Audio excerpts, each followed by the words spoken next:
We're here at Lake Water today. We've got a wonderful composition to paint for you. At the mountains we've got Causey Pike in the background with a little blip on the top. We've got a lovely selection of trees in various greens, and if you're awfully good I might even put a boat coming into the island for you. So let's start painting. These are the colours I'll be using on all the paintings in this series. Leave a space between your paints so when your brush goes into one colour you don't catch the other colour. Just common sense painting.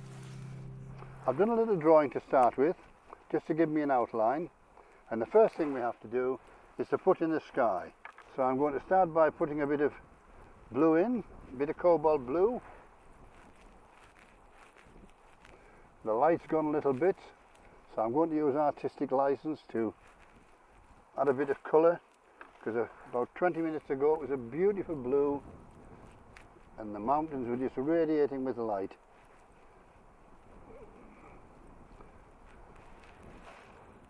Bit more darker blue. There's a few patches of blue here and some up here, look, a few patches to build around there.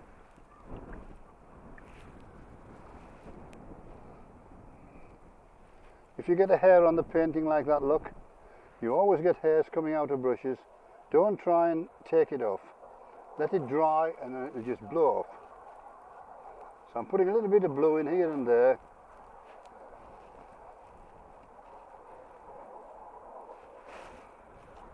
A bit across here. Just enjoy yourself. And then we're putting some clouds.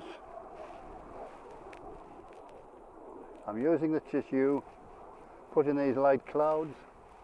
There's some round there, there's still a patch of blue. Don't try and copy them exactly, because they're changing every 10 minutes.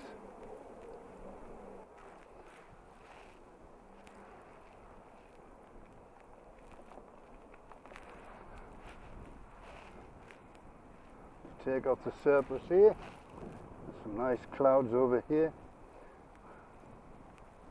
Once you've stained the paper you must keep turning it round or using a clean bit, otherwise you'll get spots on your painting and they'll laugh at you, and we don't want that, do we?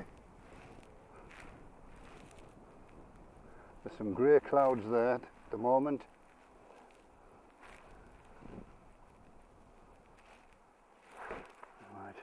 What I'm going to do now, I'm going to come round to the round brush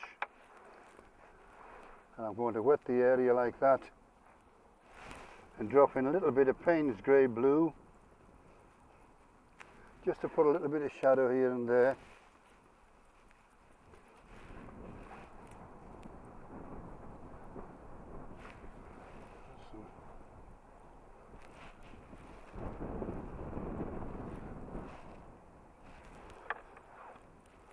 Just turn the brush round now and build that in, get a bit of shadow, look. Just soften the colour that I put on. I'll wet this area here. I'll just soften that in like that. A bit more, there's a bit of dark cloud coming over here.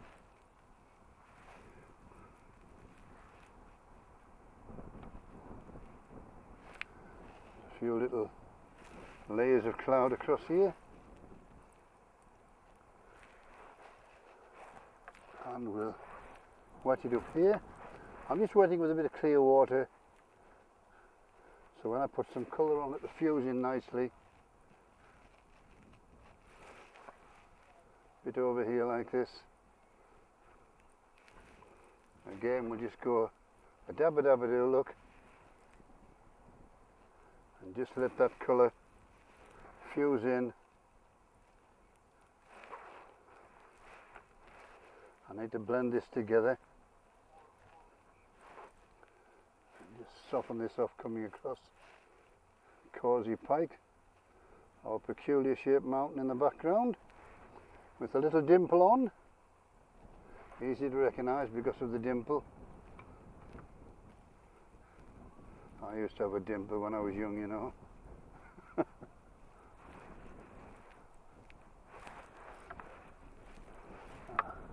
I just want a little bit lower down here.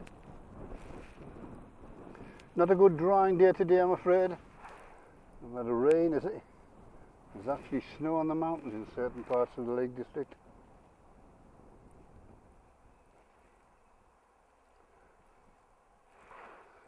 Bend that around like that. And I think that will do. One of the things you've got to watch is the golden rule is if you've got a detailed foreground, you need a simple sky. If you've got a very simple foreground, like a moorland scene, you want a very atmospheric sky. So I don't want to go mad here, otherwise one's going to conflict with the other. So I'm putting it in quite simple. I'm representing the cumulus clouds. I think that will be sufficient. I'll just have to dry a few bits. The secret of doing a sky, of course, is wetting the underpainting, wetting the paper with an initial wash first of all, and then dropping in some colour. But you must never let the underpainting get more than 1/3 dry, otherwise you get these hard edges or cauliflowers. Now I've got a slight problem here because it's a very damp, bad drying day, so I'm going to have to use a bit of tissue, try and dry as much as I can, otherwise when it dries I'm going to get these cauliflowers and you'll laugh at me, and I'm easily hurt, you know. Right, let's put the mountains in now. Gosh, the colour's changing. Now when you're painting, that's another good point. You can't keep changing your painting as the light changes. You've got to get an impression in your mind and keep it to that. So I'm going to put in a bit of raw sienna undercoat there. I'm just using the raw sienna to wet the paper, in fact.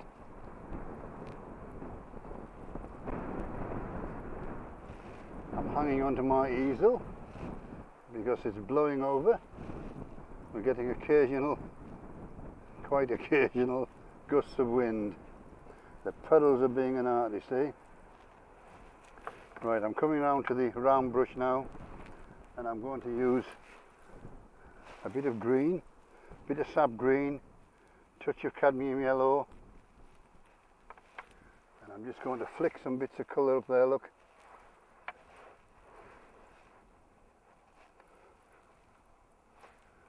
Into the mountain.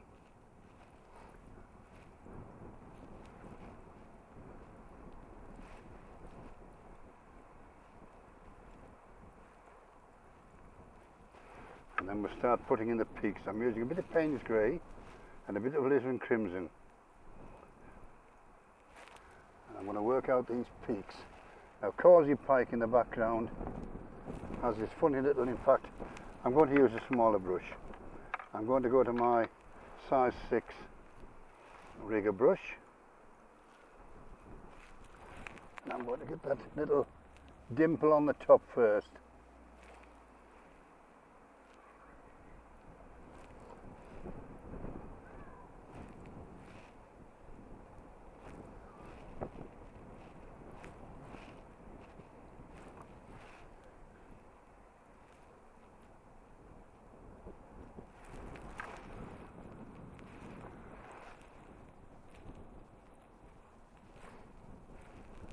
Darken the dimple later. I'm just roughing out a bit of shape here. That comes down in a nice fall like that, and that's coming down there. This is dark. Bit of Payne's grey with a bit of burnt sienna.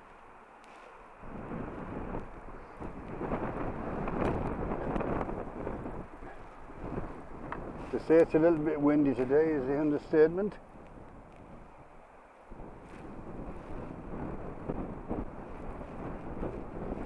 Holding onto my easel for dear life. I normally paint standing up, but with wind like this I'm having to paint sitting down and holding onto it.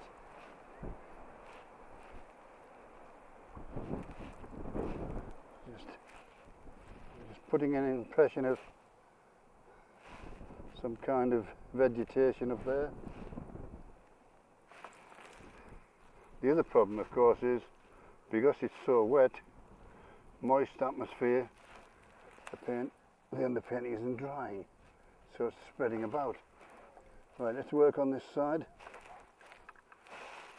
Bit more burnt sienna, Payne's grey blue, and we'll start shaping this one like this. This is watercolour, so don't forget when it dries it will go much lighter.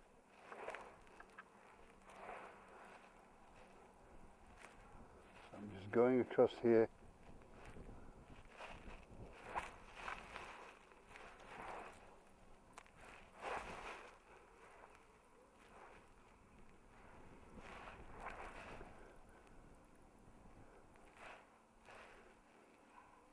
Just building up the layers.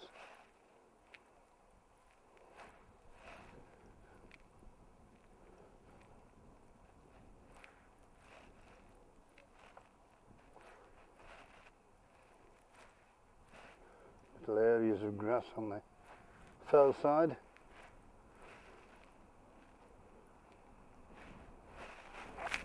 More Payne's grey.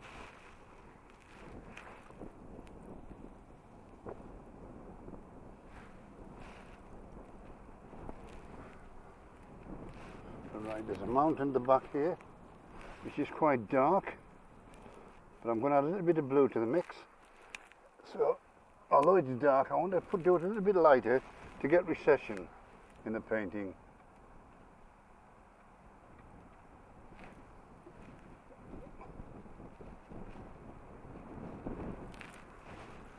And put a few little bits of structure on this mountain here.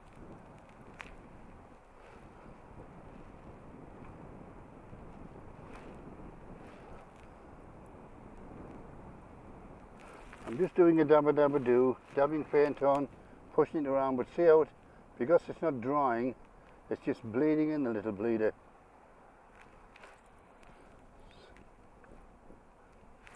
And of course the colour is lightening significantly because the underpainting is still very wet. So we'll rough it out, and I think I'll have to come back to this area when it's dried a bit more. Well, just pick that peak up there. I want to see the ridge.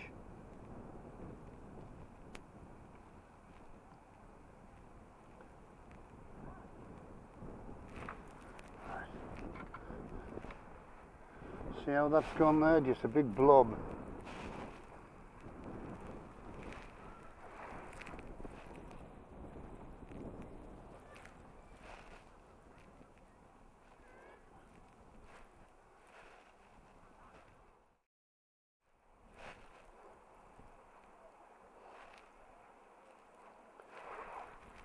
Right, we'll leave that for the moment. What I could do, of course, is put my bit of tissue to a wedge, and I can soften the edges, put a few lighter bits in like that. Control the paint, in other words, control the paint runs. Right, what I'm going to do now, I'm going to put a bit of tape along here, and I'm going to put these distant trees in. This is just cheap 3/4 masking tape you can buy in any do-it-yourself shop. Put that straight, that's your water level, and we'll use one of my unique tree brushes and we'll put in some trees, and all we're going to do is stipple, but I want these in the distance to be a bluey green, so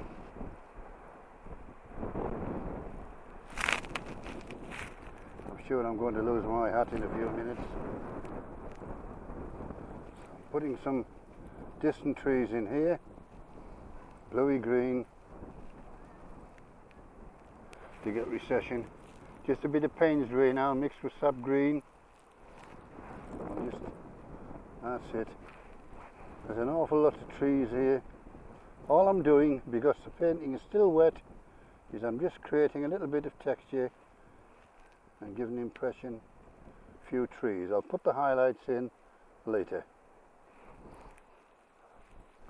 Now, we'll take that off.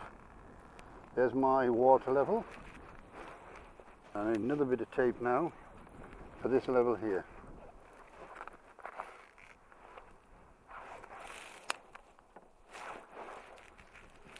stretch this across here like that.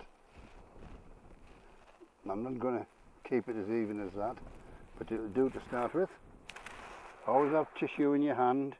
If the paint's too wet, you can wipe your brush. If you do it too dark on your painting, then you can take the paint up by dabbing. Right, let's put these trees in. I'm going to put them in dark to start with. I want to get the heights right. So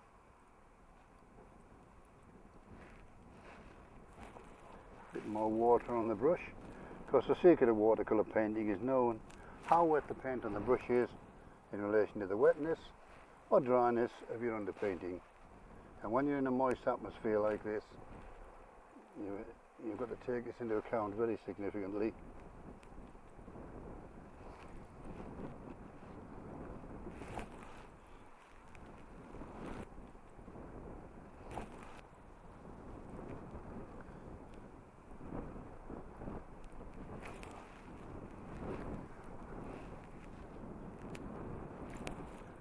Bit of raw sienna in the mix, soften the colour. Now let's have a look. I'm going as far across as the mountain there, and there's a big tree underneath there, just to the left. Like that. That's quite a dark tree, so a bit of Payne's grey. I can put some highlights on later. All I'm doing is putting on the underpainting. The detail will come in later.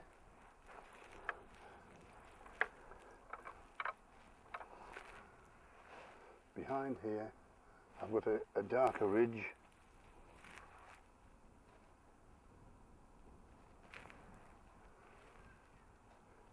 It's like a group of fir trees, in fact, coming down there like that. They're coming behind that tree there.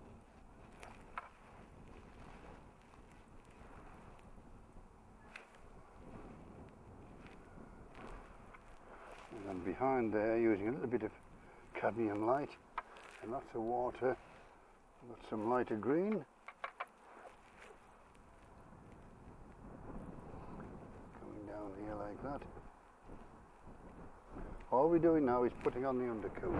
I can't do any detail yet because it's so wet.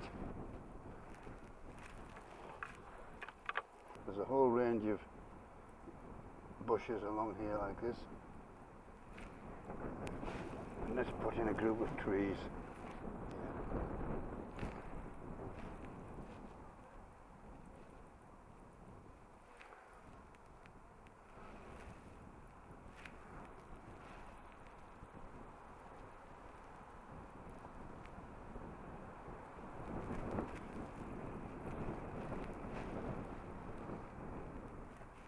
I'm going to build up the group of bushes coming along the foreground down to the water's edge. Much smaller. They're obviously in lots of groups here.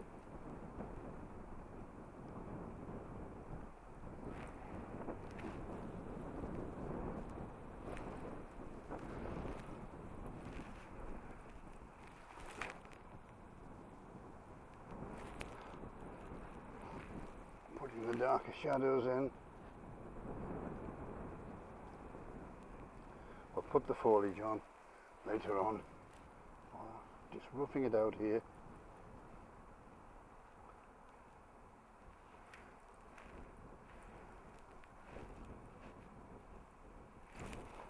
Just a bit more Payne's grey and a bit of burnt sienna. Gives a nice rich colour, rich dark colour.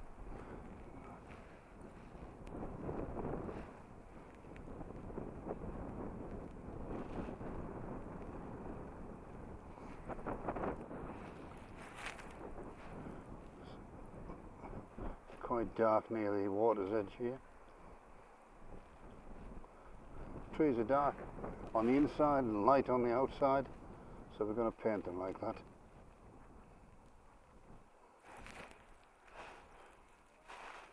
See how that dark tree here is? It's going much lighter, so I'm going to darken that again.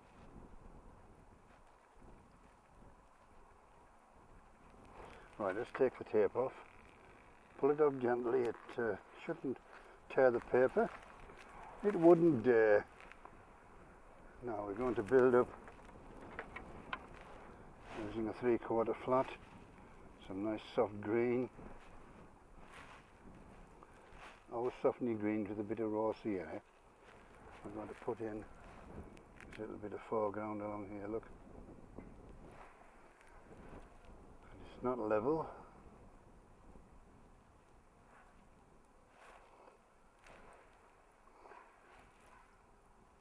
A bit of green over here like that. Just a touch of green now.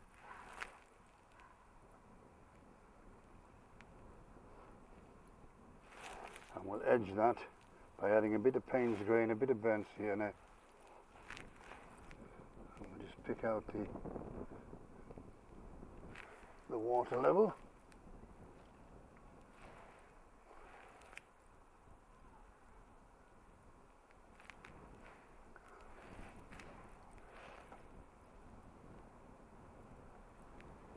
So all we're doing is putting on the undercoat.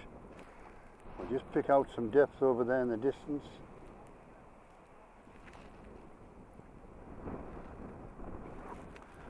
And using a size 8 brush, we'll just turn that around and blend it in nicely.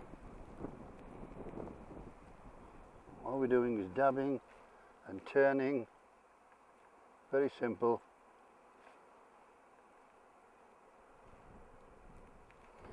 Right.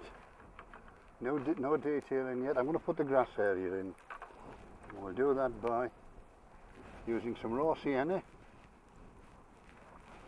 Just going across like that, look.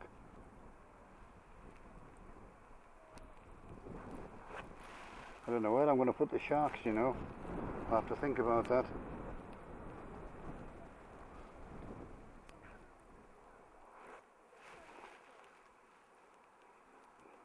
I always do the underpainting with a bit of raw sienna. It just gives a bit of warmth. Now we'll add a bit of green, sap green, to the mix. And we'll go again. And a bit of nice cadmium yellow to the green. That'll give me a very nice light yellow. That's it, look. That's what I want.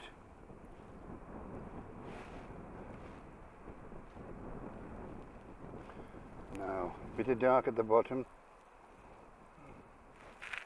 I just want a bit of texture, so I'm just going to twitch, look, like that. Twitching time saves 9. Something like that. Put some darker colour in there. I'm going to show you a simple technique now. I'm going to use my knuckle to create some texture on the grass, but you've got to have an absorbent knuckle. It's a little bit wet, so I'm not quite getting the effect that I want. But what I am going to do is use a bit of masking tape, and by putting the masking tape over the wet paint and picking it off, I lift the colour off and you get a very interesting textural effect. Why not try it? You learn all these things by making mistakes, and you file them away for future reference. See, I've got a bit of texture on that grass there. Very simple, but very effective, isn't it? Let's do that again. Oh, that's nice, look. Bit of texture. I've got a few jackdaws watching me here. Must be interested in art. I'm doing a little bit more work on the mountain now, because the underpainting is dried, so when I deposit paint, it will stay there. So I'm going to use a bit of raw sienna, and I'm going to have a good wiggle. You can't beat a good wiggle. I'm just going across like that.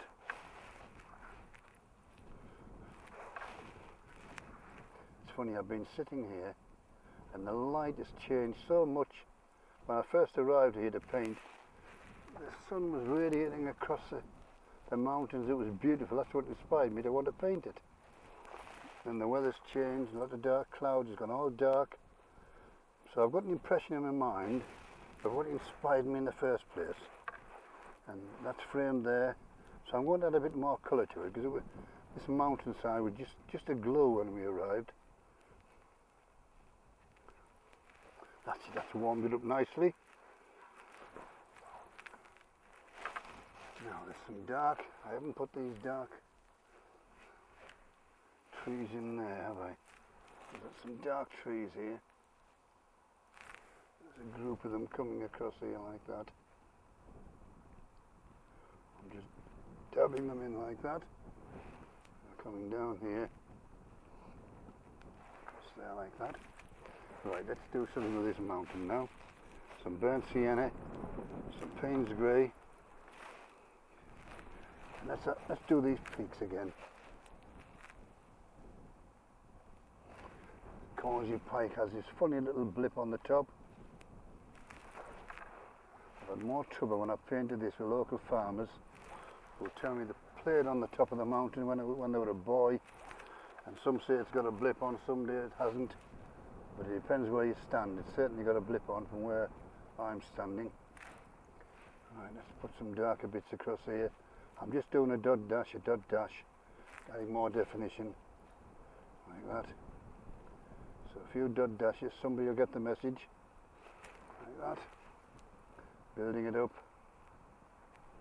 Have a little wiggle, spread it about here and there. Payne's grey, bit of burnt sienna. And just pick out these bits here. They'll dry lighter again, of course, so I've got to take that into account. The wind's coming up again, so I'll hold on to my easel. I think my hat's going to go any minute.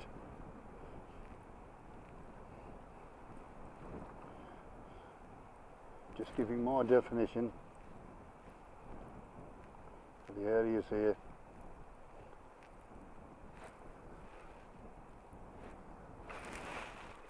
A bit of Payne's grey and a bit of red. Give a little purple hue.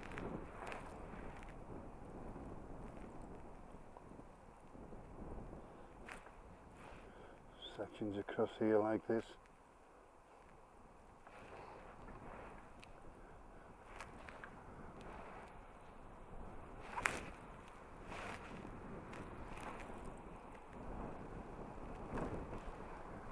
Dot dashes. Right, we'll move on to the trees. I think I'll come back to this area if I feel the need to. I'm going to use a little bit of white acrylic paint now. It's just another kind of watercolour paint mixed with traditional watercolour. It'll stay on top, and I want to build up the tree structures. Very simple technique but effective. So I'm mixing a little bit of white acrylic, another kind of watercolour, with a bit of green and a bit of yellow, and we're going to put in some foliage. Now the sun's starting to shine now on these trees over here, so let's signify this nice light foliage.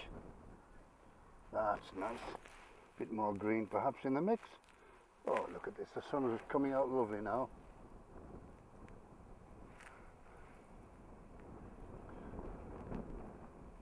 All I'm doing is stippling, look. Very easy. Bit more yellow in the mix. Add a variety of colours to your greens. There's a whole range of greens there, look. Bit more yellow now. That's nice. All I'm doing is stippling. We'll put a few tree structures in later. There's a bush there, lovely. That's what we want. Now let's have a look. You must have the dark in though, but we can put that on later. The depth in the foliage is so important. Now these are quite a, more like a bluey green in fact in the foreground. So let's put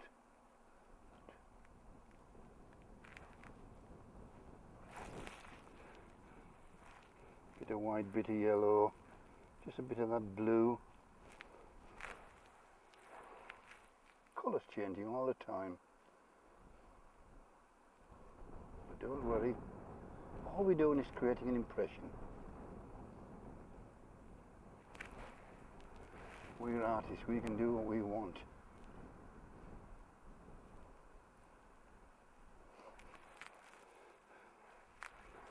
We're going to definitely need some depth in these trees.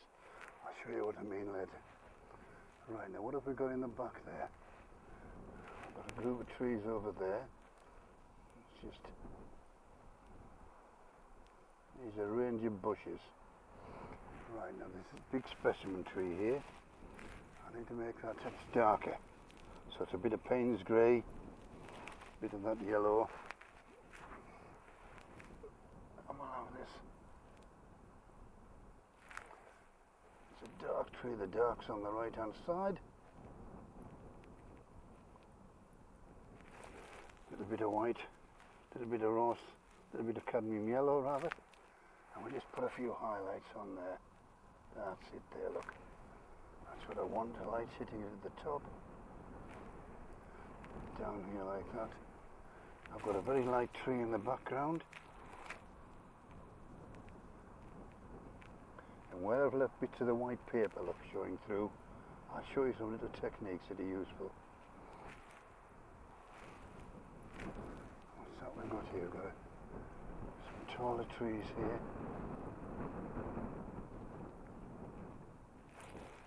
Darker one over here. Right. Now,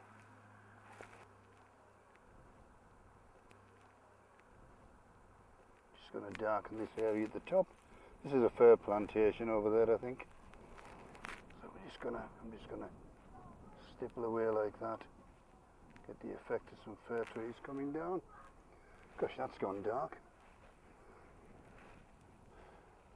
The light's changing significantly again. Fill that in a bit.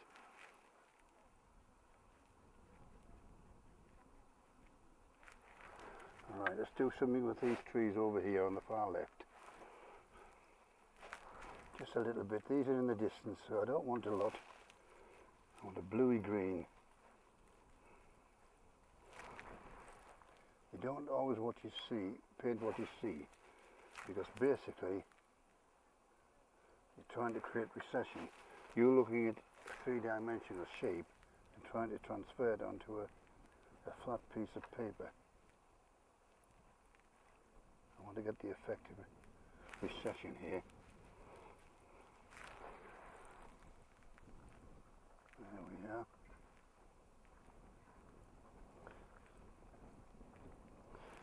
Right. I'm going to put in a few tree structures. Bit of Payne's grey, bit of burnt sienna. And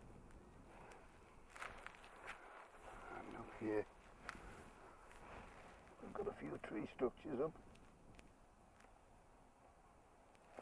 We'll soften them straight away where the light's hitting it. A few up here. Got a tree structure up here coming. Where I've left bits of white paper behind the trees, what I'm going to do now is I'm going to fill them with a bit of raw sienna. It'll give a glow to the trees. So here we are, look, I'm going to fill this in here, add a bit of sunshine on them trees. The wind's getting up again, so hold on to easel, Fenwick. I'll be blowing it all over the place.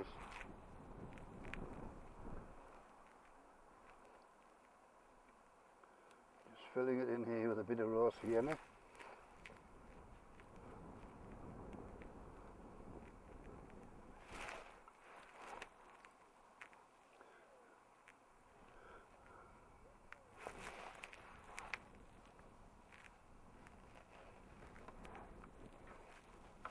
I'm going to build up the water now, and we're going to work from the outside in.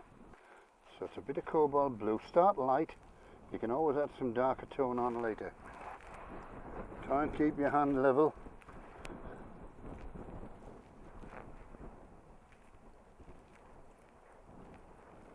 Water's always level, and unless it's got whiskey in it. I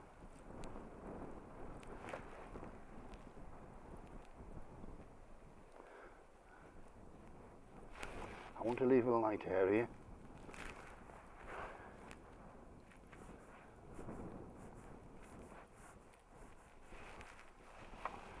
Starting with a pretty blue, we'll come back.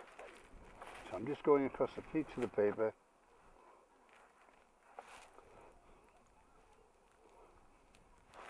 brush is too wet, so all you do, always have tissue in your hand and you can take the colour off like that, just to control the wetness or dryness of the paint. Try and keep your brush strokes level. A bit darker blue now, just a touch of red in, not a lot. And we'll go again. I don't like painting sitting down, but for the wind it was more sensible. I can't move when I'm sitting down. Now I'm gently going across, depositing more depth of colour.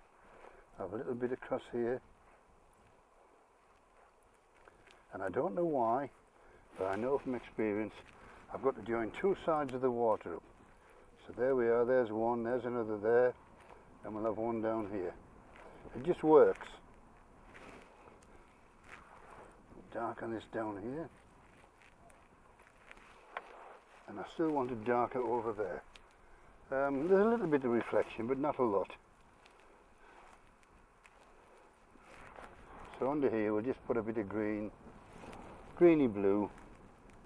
I'm mixing sap green with Payne's grey. I'm just putting a bit of, I'll spread this about in a minute. I'm just putting it on quickly, and then what we'll do, look, we'll just blend it across like that, just to give the effect of a bit of reflection like that. Right, let's have a look at it. Now, I need to add some depth to these trees, so I'm going to use a size 6 brush, bit of Payne's grey, bit of burnt sienna, and I want the depth in these trees. So I'm just blobbing it on, look like that. Dabba dabba do, very easy. And we'll push it around and build up the depth. I'm taking off the surplus paint on the tissue. I'm just going to blend that around. In fact, I'll come to my rigger now and I'll wiggle my rigger, look. Just spread that across like that. Just fade out the colour, not that depth. Very important to trees, gives them a bit of life.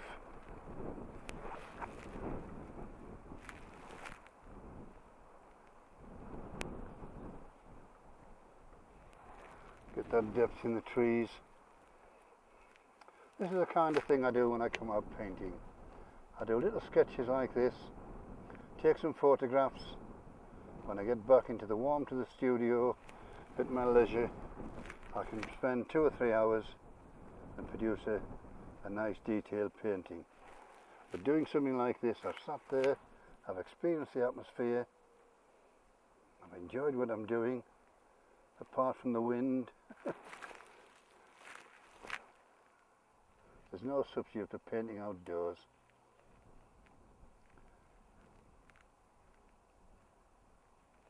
Just adding some depth there. Bit of burnt sienna, bit of Payne's grey, variety of colour, vary your colours. Right, I just want to do something over this side, a bit of dark in here. I'm just dabbing it on, look, and then I should push it around. It's just called scumbling. Now we need a boat coming in here, a couple of fishermen on, but I need to let that dry before I do, otherwise I'll be in trouble. I'm just going to warm this grass up a bit. So we'll use a round brush, bit of raw sienna, touch of sap green. Let's just warm this up a bit.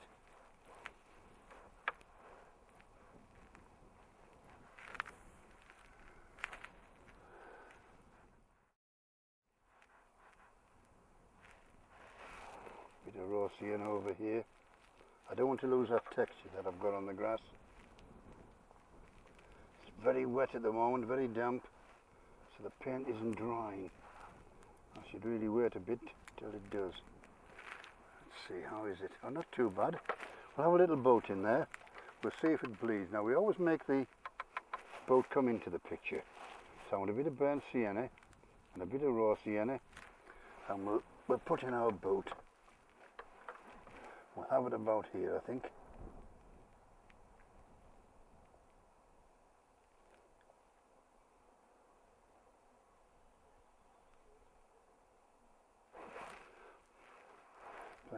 water now. We'll just fill that in like that. Put some bit underneath and indicate the direction the boat's coming. Bit of Payne's grey now to darken the back of the boat. And we'll have a couple of fishermen in there. Very simply done, just a blob. There's another one. Little dots for heads. Head's too big, take it out.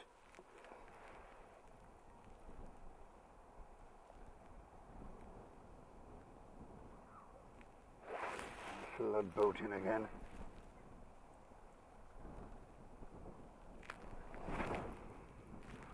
Straighten the front. Let's put a few highlights on those trees. Using my Derwent Water stippling brush. Bit of white acrylic. At least that's not drying. Right, now let's have a look. Let's put a few highlights. It's nice, a bit more white.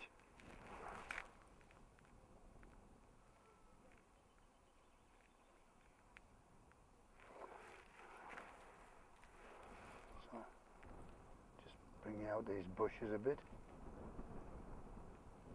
Whole pile of bushes along the bottom here.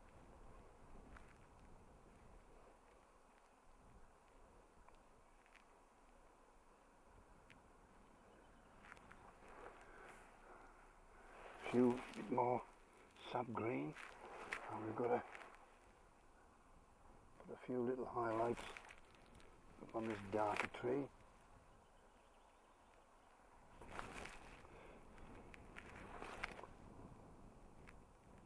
Just touching very, very lightly to deposit some paint.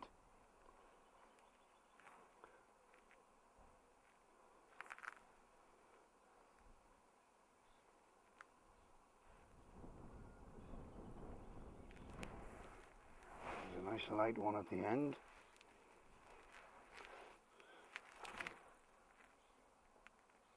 There we are. Just put a little hint of foliage in the distance here. Now I need to blend this in a bit. It's green. So I'm going to come to the 6 rigger brush. I just have a good wiggle and put a bit of green in there. Just a little bit like that, then I'm going to push it around with lots of water. I just want that hint of green up there.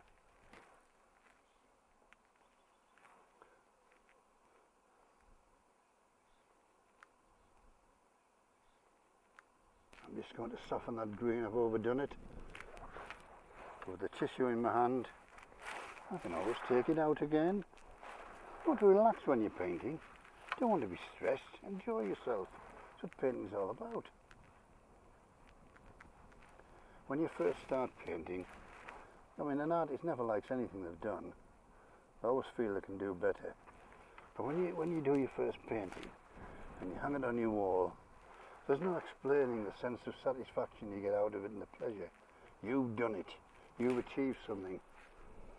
And when you look at it in 20 years' time and you say, did I really do that? I can do better than that now. But that's good. We're learning all the time. Just a few darker bits here. The shadows is changing all the time. So perhaps I'm being a bit naughty by changing it. But I want to fill this area in here a bit. That's gone darker now. I'm going to use that to shape that there. Over this side I've got a I'm going to show you a very simple technique now for indicating fir trees. We're using the rigger brush, and all I'm going to do is to play pitter pattern here using the shape of the rigger, look, and that gives the shape of some fir trees.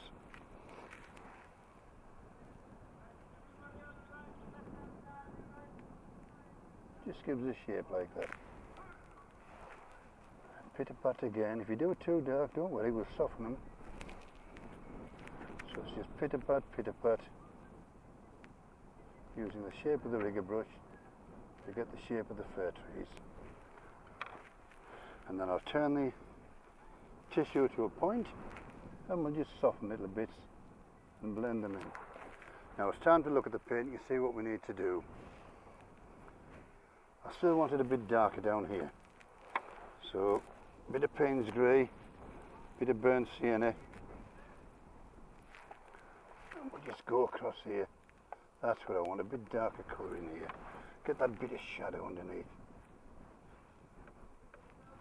Gosh, that's made a difference. A few little strokes make such a difference.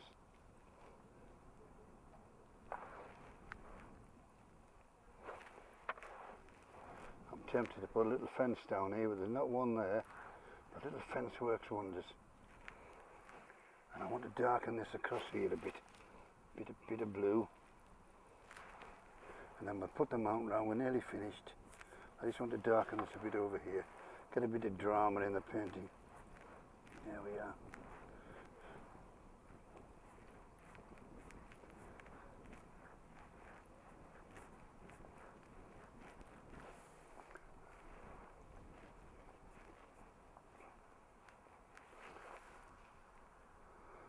Alright. Just a couple of quick twitches and I think we'll call it a day. It's only a sketch. I need to retain some of this dark colour again.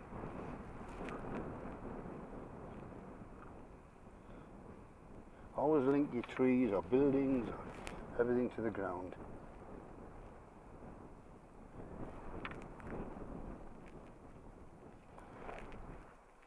Just have a wiggle and spread that in.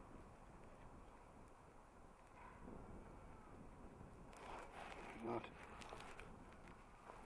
Take off that surface where it's run down, and I need a little bit of white acrylic just to put a wind line across here, look.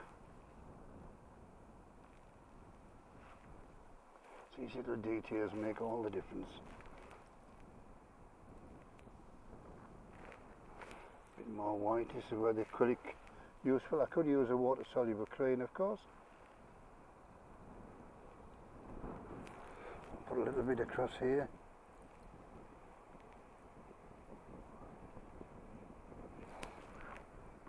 And I'm going to put a couple of figures in there, which will take me about 10 seconds. Bit of red. All you do is paint lemons. That's in the way. So I'm going to do a little shape of a lemon like that. We'll have a yellow one.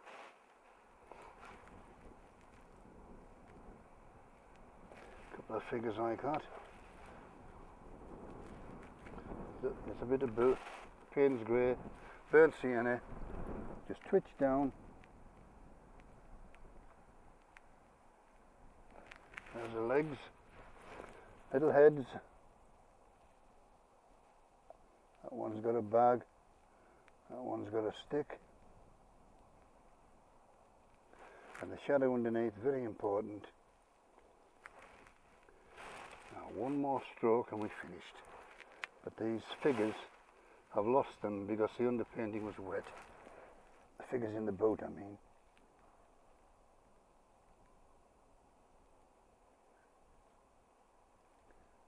Put the boat in a bit more. Bit of burnt sienna underneath, raw sienna, because the boat's basically in profile.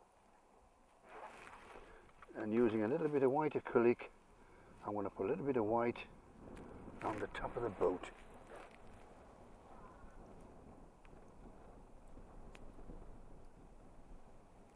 That makes such a difference. Right, it's time for the mount. Just a few little bits in there to show which way the boat's been moving in, and a bit of shadow under the boat, and we're there. So it's time to put the mount round now. I've enjoyed painting this scene of Down Water for you. Why don't you pick a scene in your own area? Get out there and have a go. Enjoy your painting, that's what it's all about. See you in the next programme.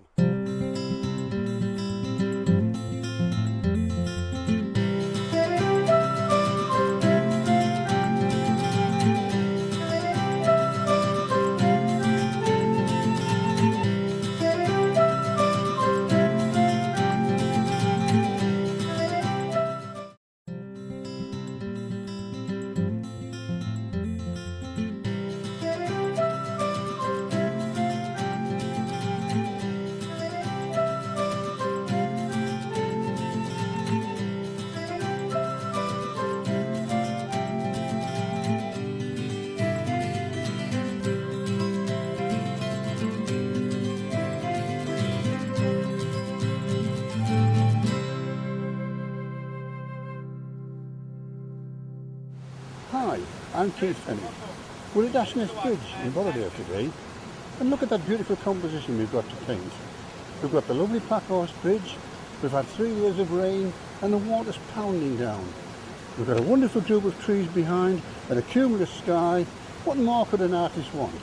So let's start painting. These are the colours I'll be using on all the paintings in this series. Leave a space between your paints, so when your brush goes into one colour, you don't catch the other colour.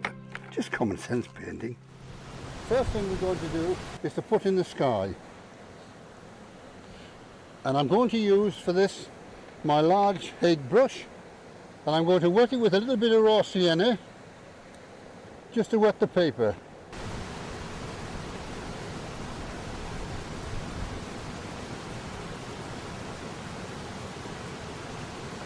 Some cobalt blue.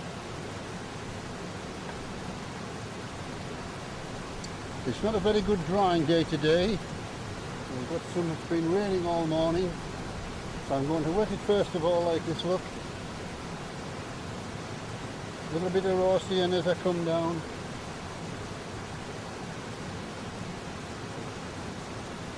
More water on the brush.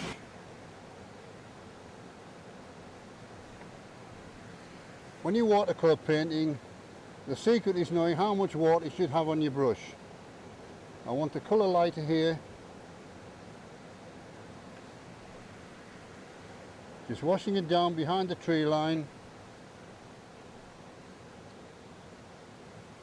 And then what I'm going to do, I'm going to put in these cumulative clouds. And I'm just going to use a brush hook and I'm just going to turn it and take some of the colour off, look. Using the Hague, I'm going to just remove some of the colour, look, to represent the cumulus clouds. Another way of doing it, of course, is to just blot it out like that, look. You get a much more crisper effect with a tissue. I was just showing you an alternative technique. We're going to paint in the background mountains now, and I'm going to use a mix of raw sienna to start with just a touch of burnt sienna, and I'm using a large Hague brush, and I'm just going to structure the mountain. I don't want it too dark, the peaks will be. Further down I've got trees to go across. I'm just sweeping the brush down like that.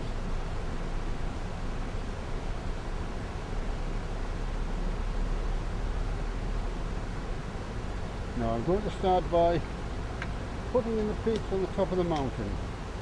So I'm using a bit of Payne's grey and a bit of burnt sienna. And I'm going to have this peaking. A lot of the mountain in my composition is going to be covered by the trees. A bit more Payne's grey and burnt sienna.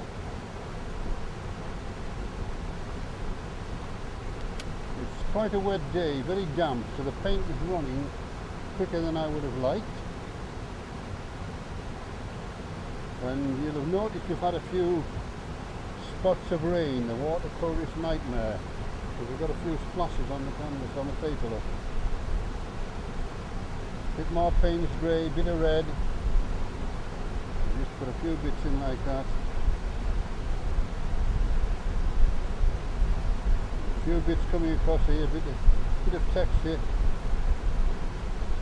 And I'm going to use a bit of tissue, and I'm going to put it to a wedge,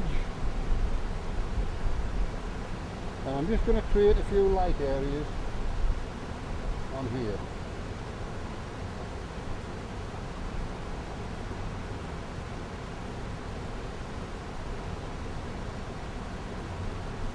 And that will do at this stage. I'm going to work on the bridge now. So I'm using some raw sienna.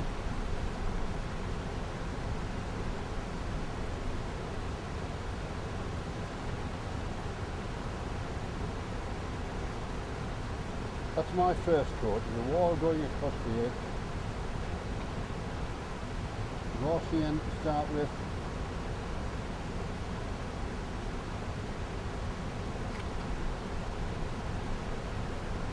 The one advantage of being damp is that I can do more than I need. if it had been a hot day, I would have done the bridge in bits. I'm putting in a bit of burnt sienna now, look. Just a range of different colours in. And I'm going to show you a very interesting technique. So I'm just putting different tones in there. A bit of Payne's grey and a bit of alizarin crimson now. I want a purple colour. And just put the... This is the trouble when you're painting on a damp day. See how it's bleeding?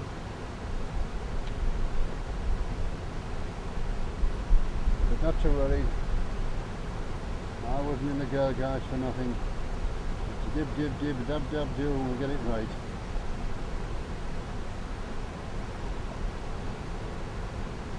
We've had the most changeable weather up here. We've had 4 seasons in one day. You wouldn't believe it, but yesterday it actually hailstormed. And the snow on the mountains in May. I'm just going to put the coping stones in a bit of Payne's grey, a little bit of burnt sienna, and we'll just put some bigger coping stones on here.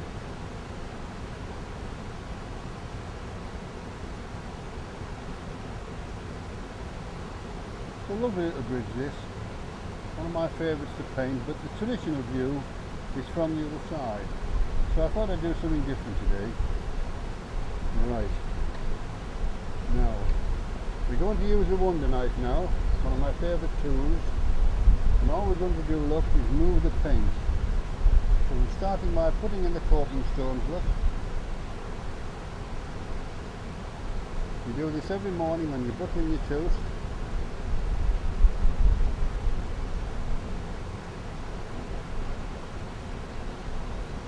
All I'm doing, moving the stones up. Now I'm going to put in the main stones round this arch here. Just keep the angles right.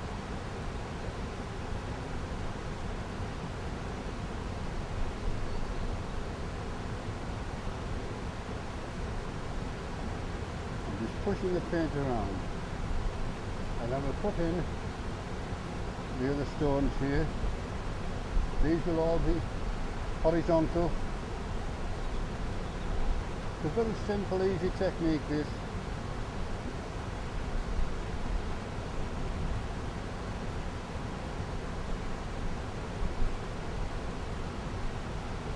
It should be a third dry when you're doing this. But I'm not going to get that unless I have a large pause. So I may have to do it a couple of times.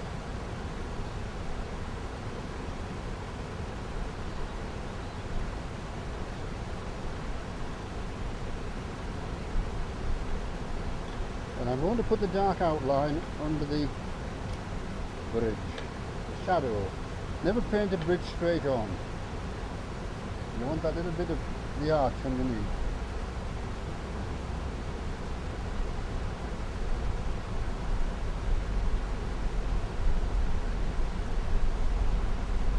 There's some rocks down here which are in shadow.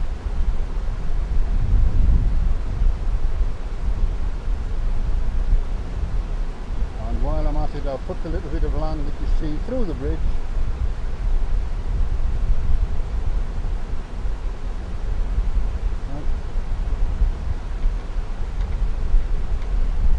I'm going to use a bit of clean tissue.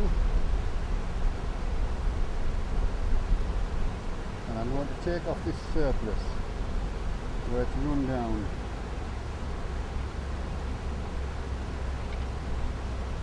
A bit of green through the bridge. I'm using sap green with a little bit of cadmium yellow. That's all I need. More water.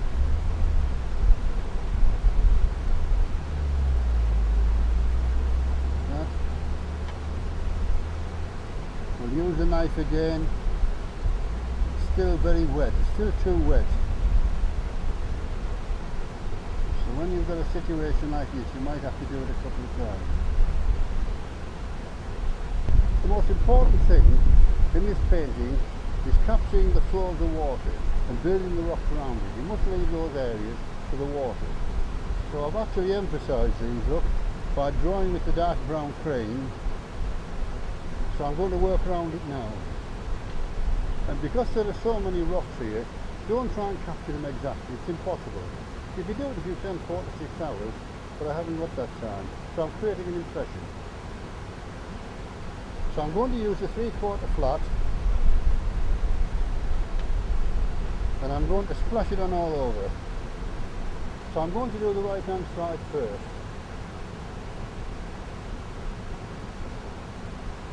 There's a lot of grass on this area. Rocks coming through there like that.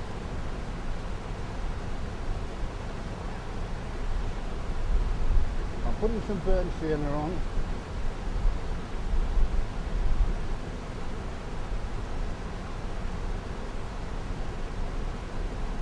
A few rocks up here.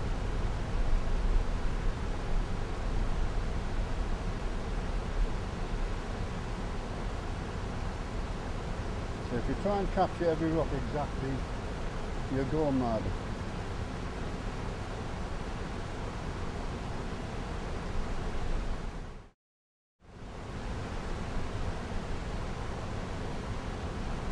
Large group of rocks here.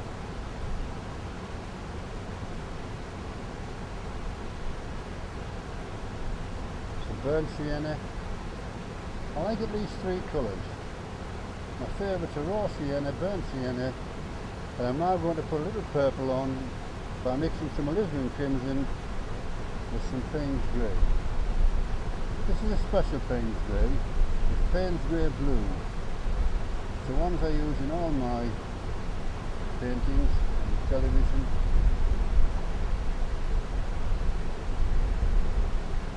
Right, now all we have to do is use the knife, the Wonder knife. And we're going to put some smaller rocks there. Some there.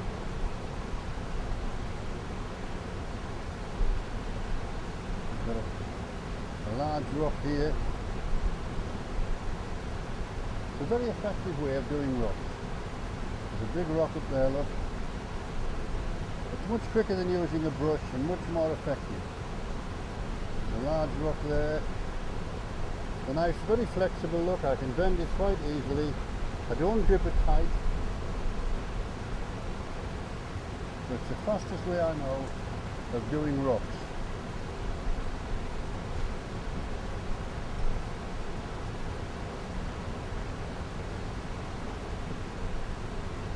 I'm going to put the grass bank in here on the left hand side.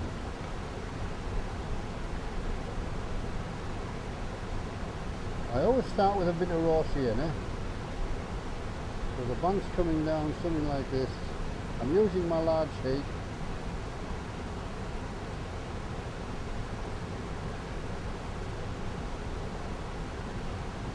A bit of sap green now and a bit of raw sienna.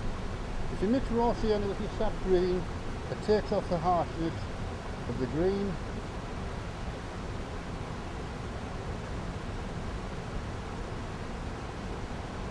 Green coming down here like that, in grass areas.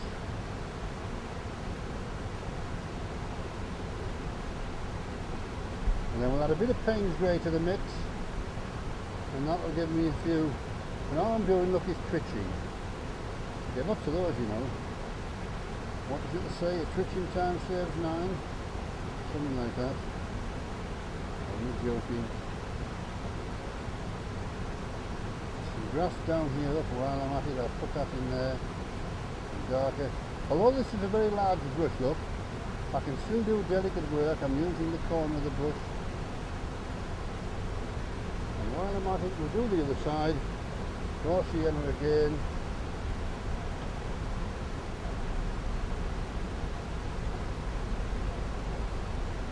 Bit more raw sienna. Just a touch of cadmium yellow.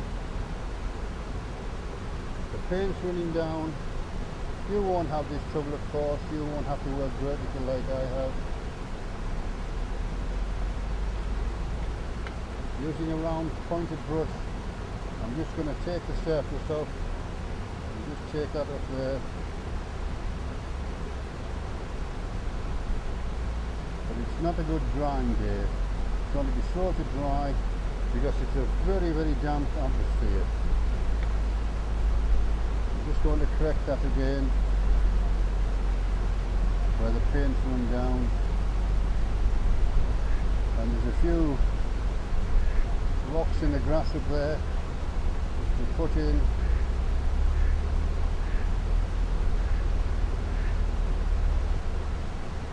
Looks like we're getting some noise from the local magpie.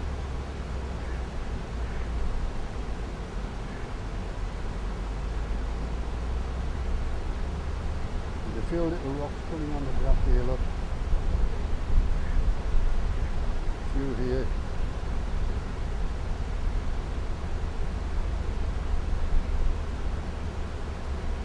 And here we've got a path coming down here.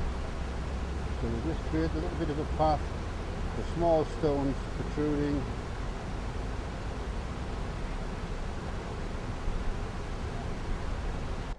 So we're going to splash colour on all here, look, over here, and we're going to create the rocks here. So we just splash the raw sienna on.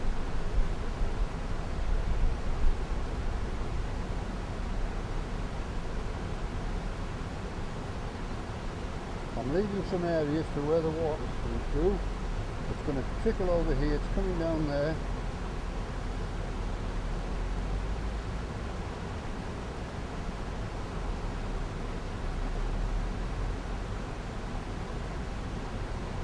Coming down here. Right, now I need some burnt sienna before. Just splash it on all over. But leave some of the underpaint showing through.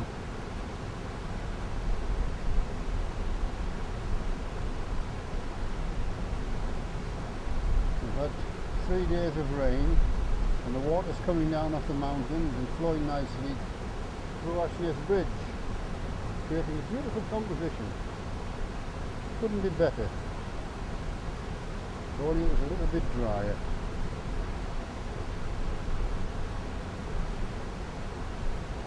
Now there's large rocks coming off the bank here.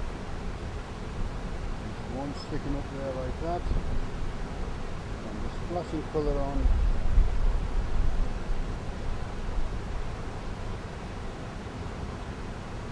I'm just putting the darker colours on. And I'll move it with the knife to get an impression of the scene.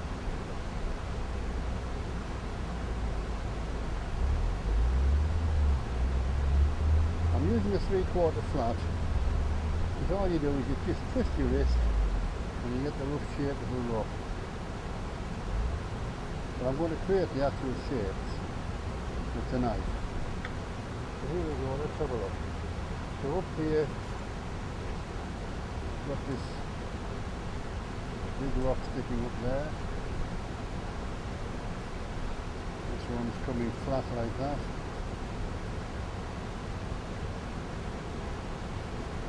Here I've got some coming around like that. These are flowing down like that. This one's coming down. I've got this large rock here joined up to the grass bank,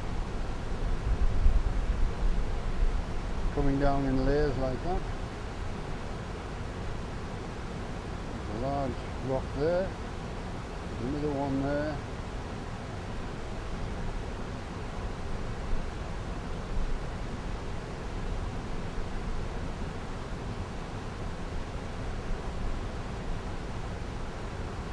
Up there, and in here we've got a whole range of rocks. So all I'm doing is creating an impression. What I'm trying to do in this series of programs is show you techniques so you can paint along in your own time and improve your painting.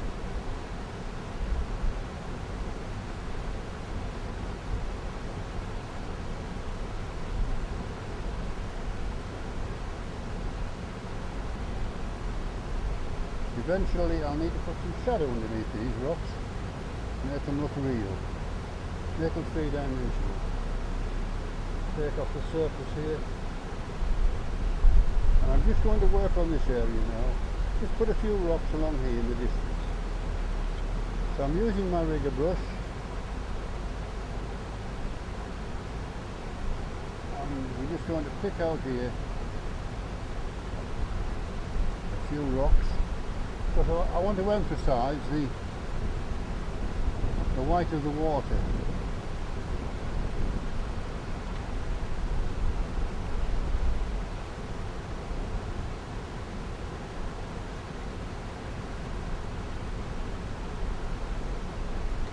I'm switching to a size 8 brush, and we'll just put a few more rocks in here. Look. Those rocks are actually coming down here.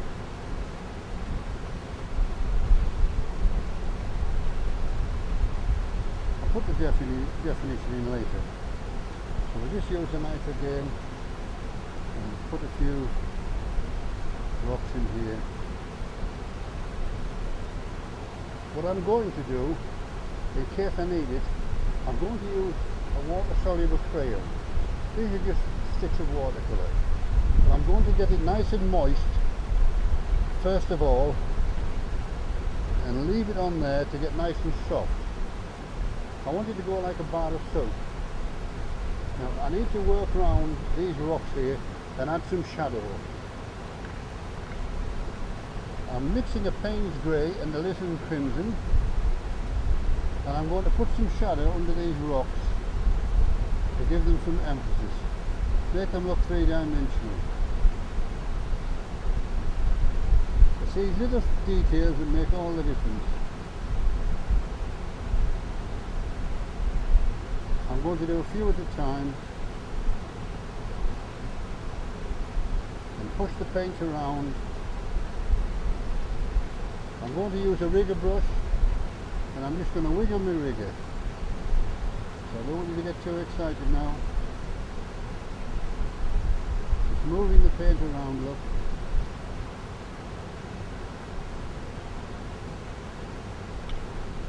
This gives you that three-dimensional effect in the rocks that we're looking for.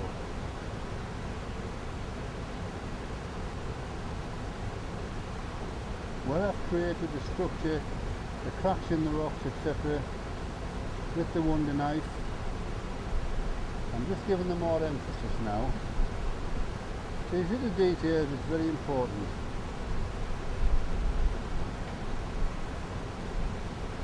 The mix is just Payne's Grey, a little bit of a Lisson Crimson.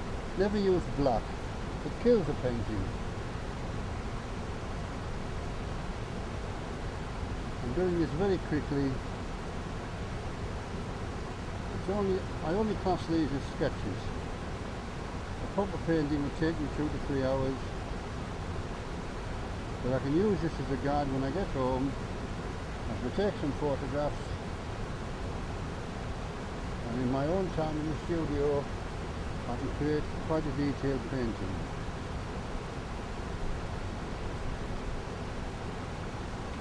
But I want you to get painting. Painting is not a gift. It's not inspiration, it's perspiration, not to practice. You can do it if you want to. I believe you can do anything in life you want to.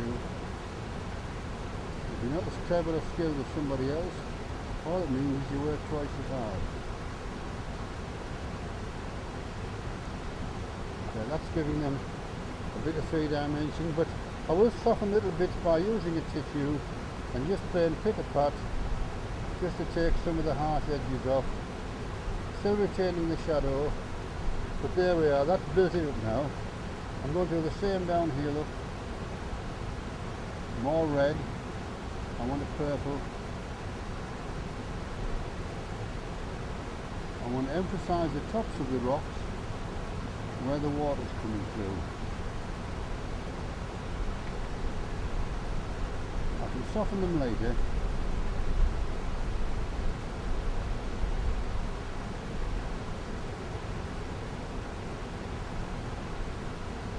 This is one of these picky jobs, but I think you'll agree it is important.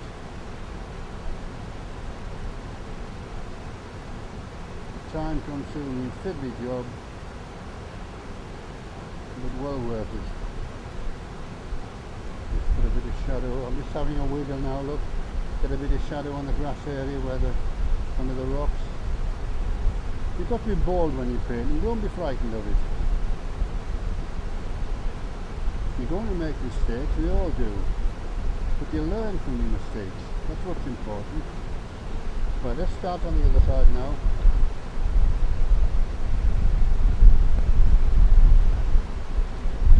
That's too dark, I need more red in. When I say red I mean a little crimson. These are the traditional colours that we use in all our paintings on television.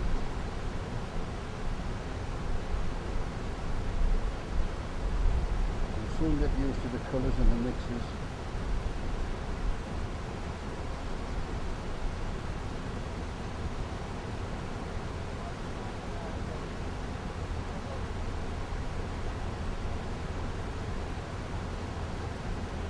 Building up these shadows again.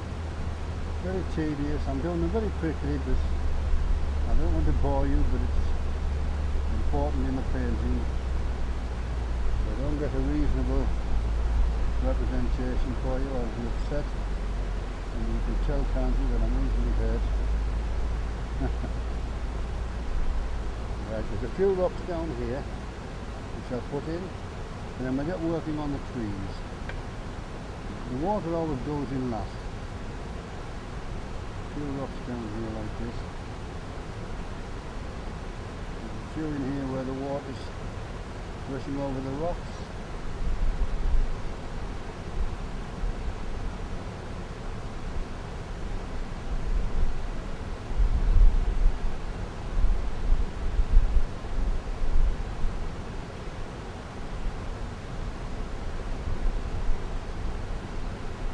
Darken around here, around the bottom.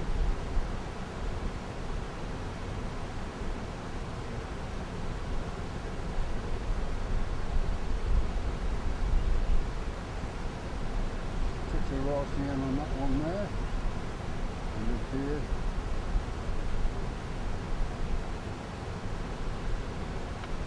And that little bit of shadow again, it's so important. Once you start working, your palette will fill up with paint. So you keep going into the mixes that you've already got. It's called puddle painting. You create your puddles of different colours and you keep going into them. That ensures you get colour harmony throughout your work. Right, I need these trees in now. We've got a grass area over here.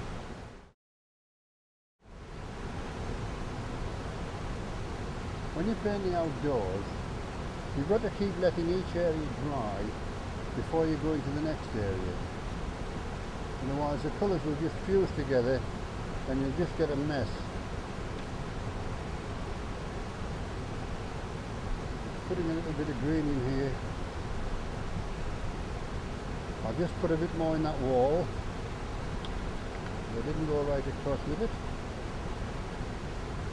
So we'll just put a bit of raw sienna on here.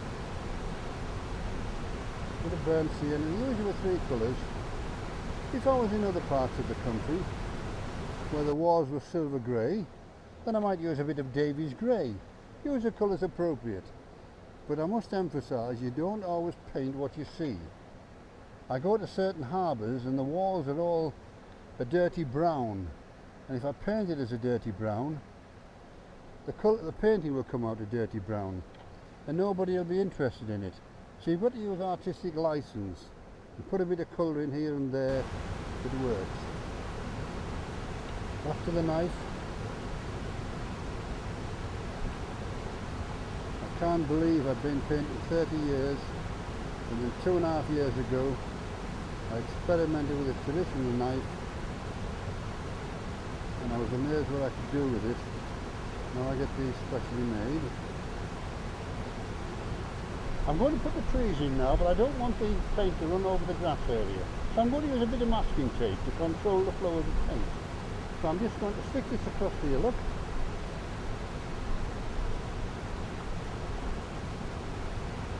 And then I'm going to use one of my unique brushes to stipple in the tree structure on the left.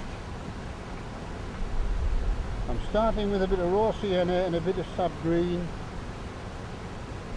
and all I'm going to do is just stipple in.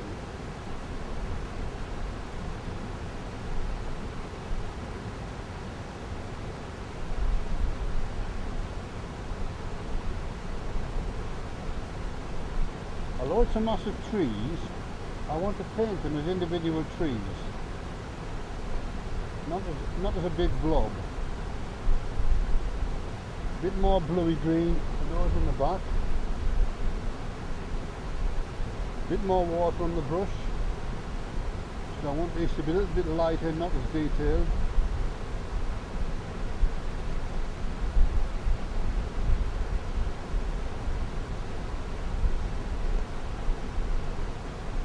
It's a very damp day today. The paint just isn't drying as it would on a sunny day. But it's just one of the hazards when you're painting outdoors you've got to cope with. I'm mixing some sap green, some raw sienna. Now let's get the height right, and let's get the little soft bits at the top.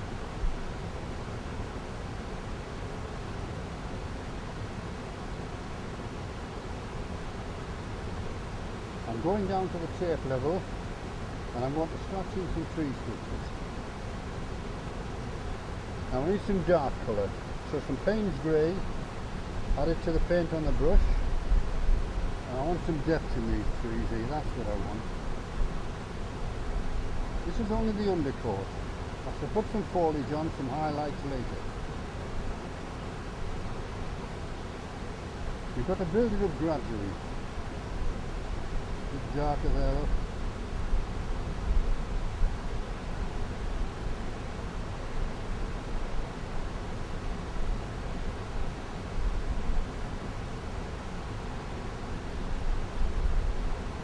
I'm going to scratch in a bit of tree structure with the knife.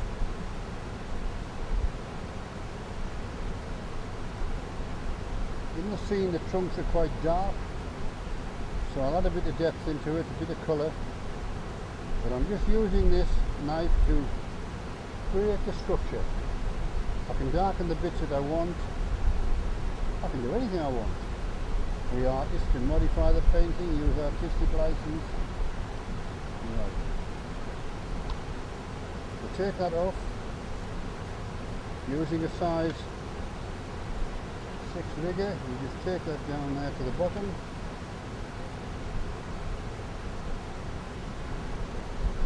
We'll put the highlights on later. All I'm doing is putting on the undercoat. Now for the big trees. Again, some masking tape, and we stretch that over the top of the bridge.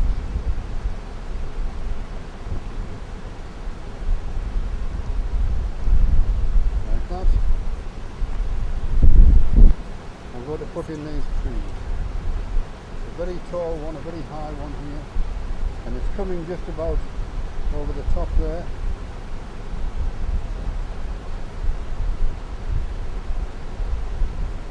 Important so we get the shape right.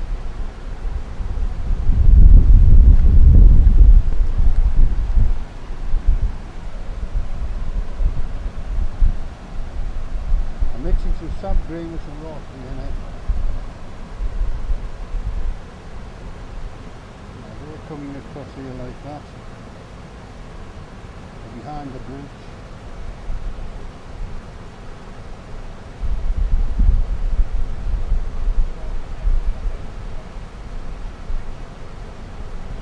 Adding some more Payne's grey to the green, get the depth inside there, that's what I want, look. Put some depth in there, start shaping them. I'm going to put some highlights on, I just want to get the structure right.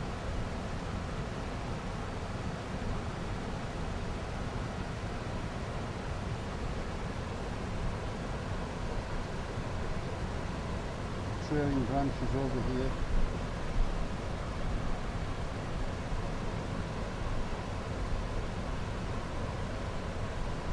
Now some more depth, more Payne's grey, bit of burnt sienna, and I want to dark it over the bridge.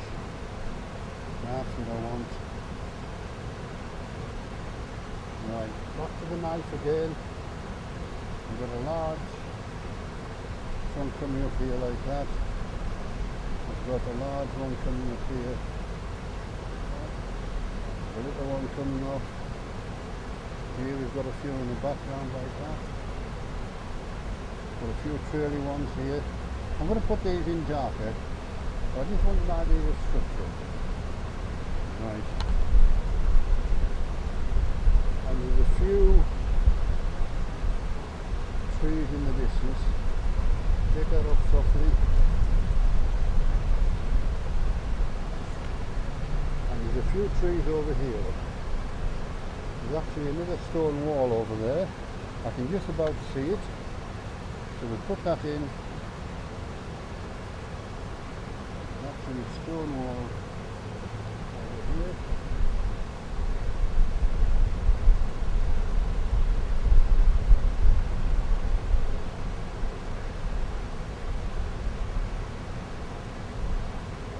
And of course we've got this wall coming down here.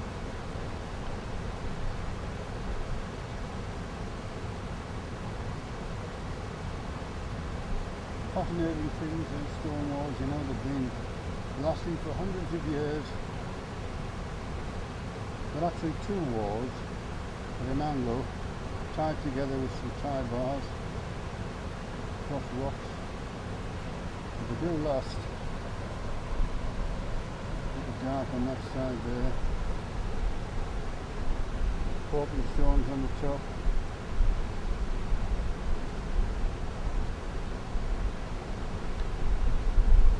Knife working on this here.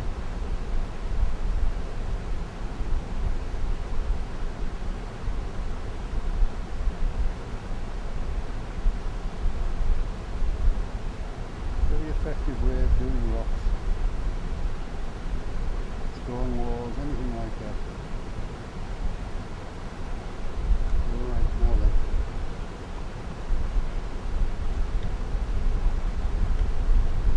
I'm going to use a sponge now to show you another technique, and I'm going to put in some large trees on this side of the painting.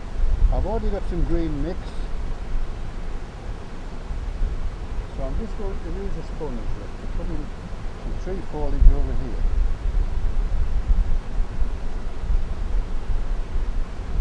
There are 17 ways to paint trees, I know. I'm just trying to show you lots of different ways in this series. What you mustn't do when you're using a sponge is squeeze it as you're stippling. Otherwise you'll end up with a big blob and paint running all over the place. Some darker green, bit of Payne's grey added, build it up gradually.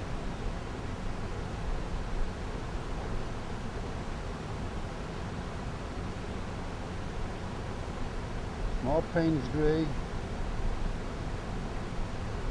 with a darker colour. That's what I want now. That's what I want. And then I'll come back to using my anger brush for doing trees. The anger brush I use for control.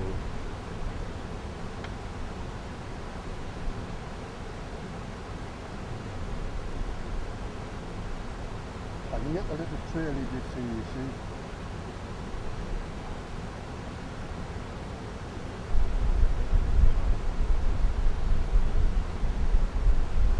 Using the angle brush, see it's shaped at an angle, just to get the trailing bits in it. There's a little row of trees in here, look. But I want to put these light in colour because they're in the distance. I'm just putting a hint of something over here.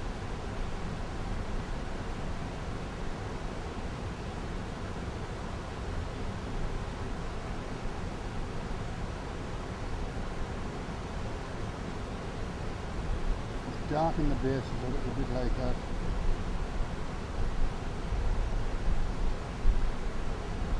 And I'm going to just put a nice bit of very soft yellowy green in this bit here, to fill that in. Bit of grass in the middle there. Right, now let's have a look. Now we need to put some foliage on these trees. So again, using the Derwent water. This time I'm going to use a little bit of white acrylic paint. just another kind of watercolour.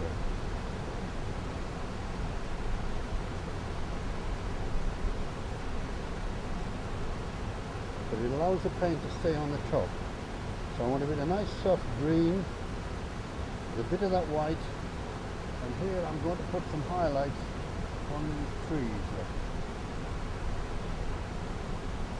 All I'm doing is stippling it. I'm not trying to paint individual leaves, just groups of foliage.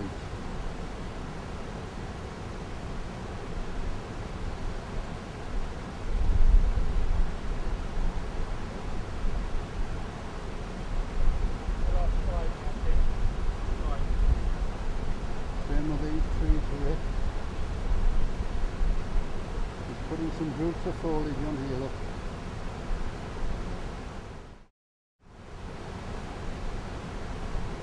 This is something I take a lot of time in a painting, but time's going on.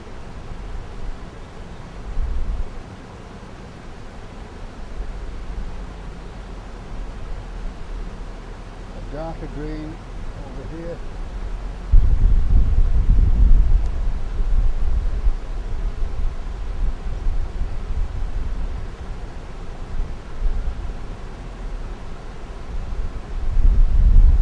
Doing is stippling it. Do that when a 5-year-old is in school. Nothing to be frightened of here. Just darkening parts. While I'm at it, I'm going to just add a little bit of texture with the same brush to this grass area. I'm just stippling down.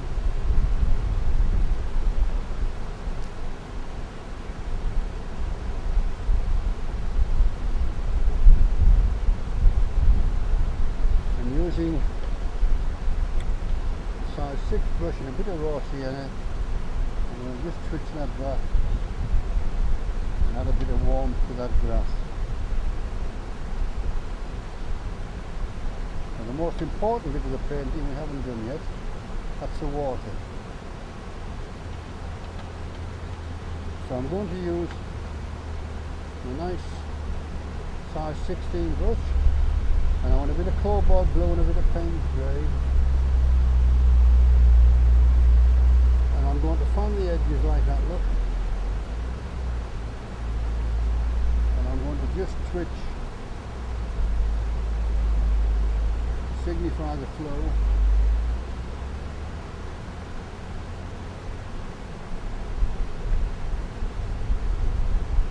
A bit darker.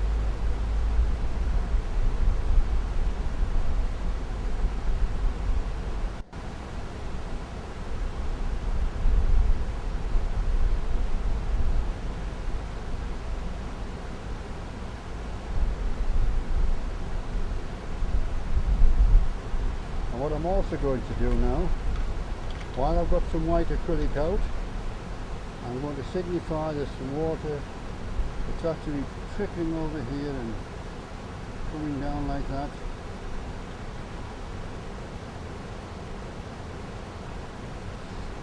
Coming over the top of here. There's a lot of water coming down and it's flowing all over the place.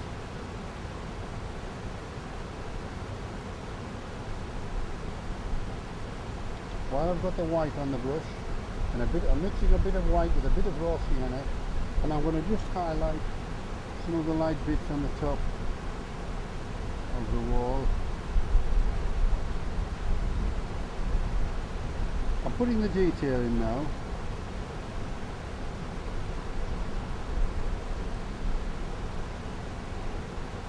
I want to bring the bridge out now.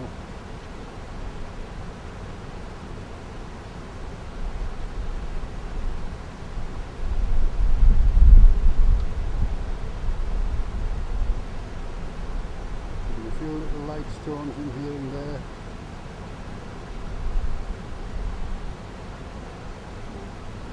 So I'm just picking out some highlights on the coping stones. The bigger brushes I do for this. What I would normally do, you look at a painting for a couple of weeks and I go back and make some changes I feel necessary.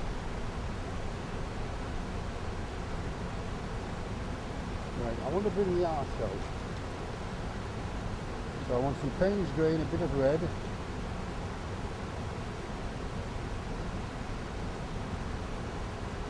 And I want to emphasise this arse. This makes such a difference. Putting the shadow between the stones.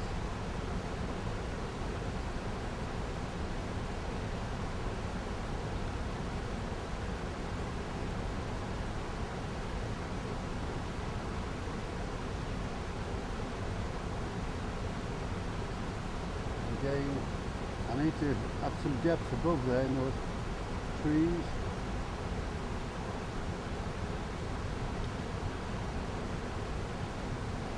These lights and darks that make all the difference.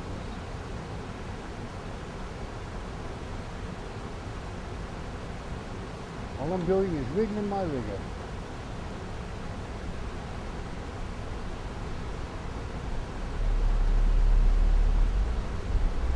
I'm going to put a little bit of a wiggle across the grass like that. Just add a bit of texture on there.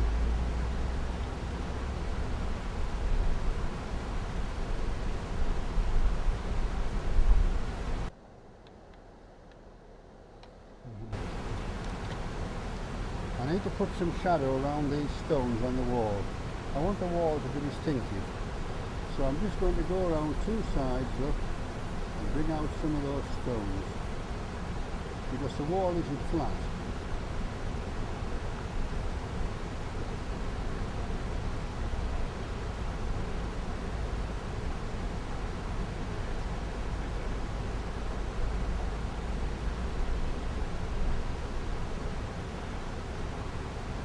These little details that make the painting work. So that's given some dimension to the wall.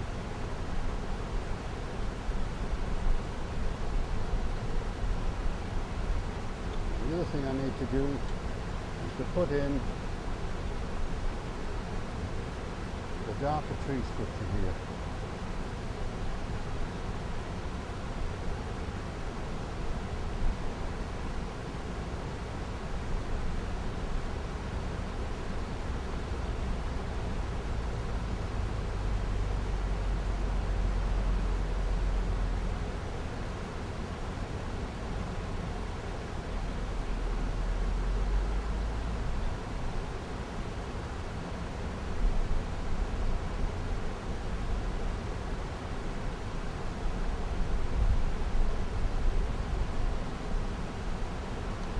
Right hand side, we've got these bits coming across here.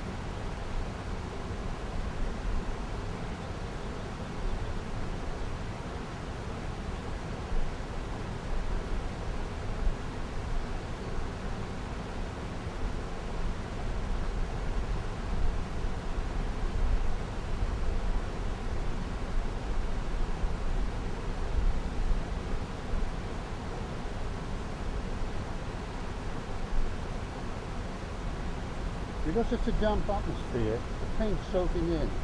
So I need to go over that again, add a few highlights. Very important.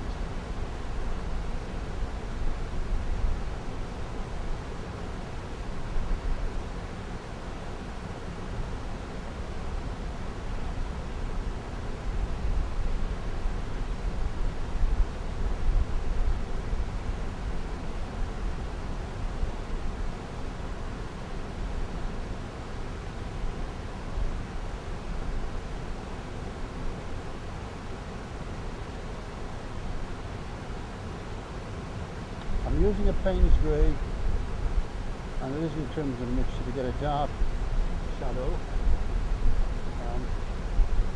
Round the water line I need to darken it to emphasise the white of the water.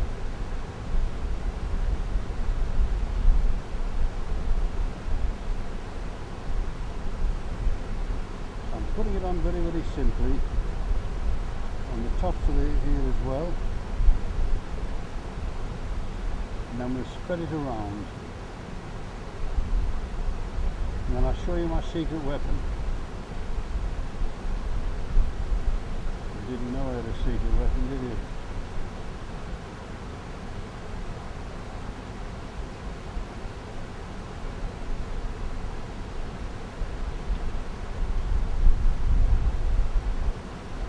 Well, let's just blend that in like that.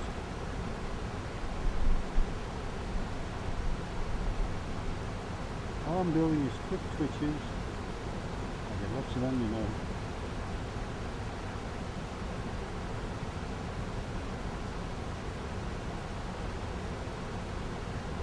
I need the rocks to be darker where the water's coming through.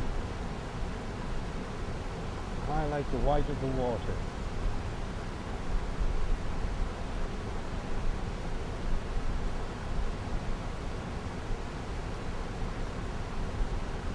Certainly some water coming down. There's nothing nicer than sitting by the side of a river painting at a waterfall like this. It's beautiful.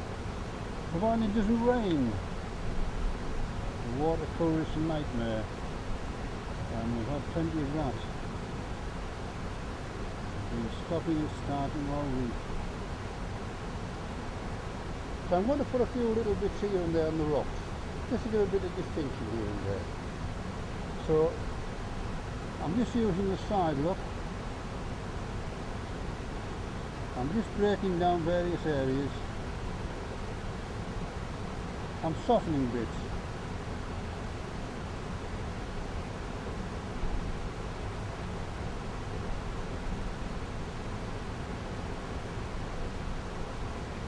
This is a very useful crayon, this. You can do all sorts of things. I'm just putting a few highlights on the wall there, look. It's just sticks of watercolour.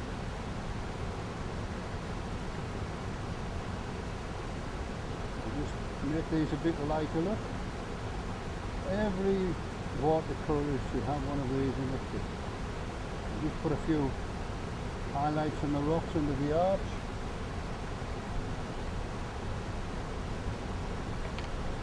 There's one thing I've missed, you didn't tell me, but there's some fences over here. So I've got a little fence coming over here.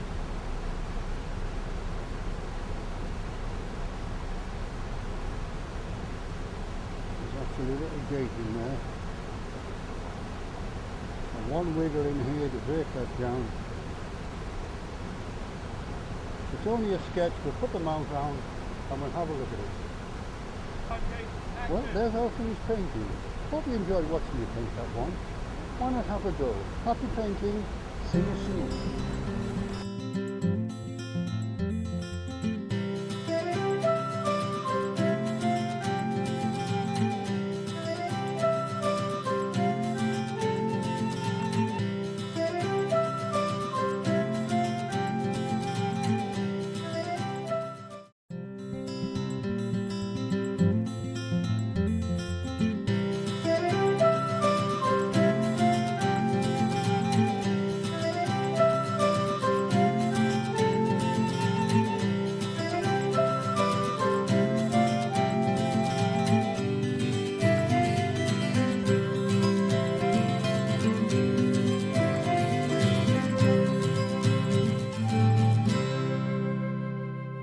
Hi, I'm Keith Fenwick. We're in the Valley of Stonethwaite today in Borrowdale, and behind us we have a wonderful composition, and the dominating mountain, the focal point, is Eagle Crag. It's called Eagle Crag because in the old days the golden eagles used to nest there. Of course the farmers didn't like it because they used to attack the lambs, but it makes a wonderful composition. When I come to an area like this, what I tend to do is to walk around and I frame my shots like this and decide which is the most pleasing composition, and what my right hand should be, what my left hand section of the painting should be, and then there's my composition. And sometimes I do a little tonal study, but the most important thing in a painting is to establish your lights and darks. These are the colours I'll be using on all the paintings in this series. Leave a space between your paints, so when your brush goes into one colour, you don't catch the other colour. Just common sense painting. I always draw with a dark brown water soluble crayon because I don't like pencil marks in a painting, and as you work down it washes out. Well, there's our simple drawing. Let's put the sky in. Now we've got cumulus sky today, but I'm going to do a different kind of sky because I've been painting cumulus skies all week, and I want something here to balance the dark mountain on the right. It's one of the principles of design. I want darker clouds on the left to balance the dark mountains. So I'm going to have some tissue in my hand to control the flow of the paint. Because the secret of watercolour painting is knowing how wet the paint on the brush is in relation to the wetness or dryness of your painting. So I'm just going to put a little raw sienna underpainting first of all, and this will allow me to wet the paper. I haven't stretched paper for, oh, it must be 25 years. If you use a good quality paper and something that's 140 pound weight and above, you don't need to stretch it. So I'm just putting on a raw sienna underpainting. I'm using my large hake for this because I've got to do a sky quickly to avoid hard edges appearing, because hard edges appear when you let the underpainting get dry before you put in your cloud structures. I'm just taking off the surplus, look, with this thirsty brush, and I'm going to put in some cloud now. So I'm using some cobalt blue and a bit of Payne's grey blue.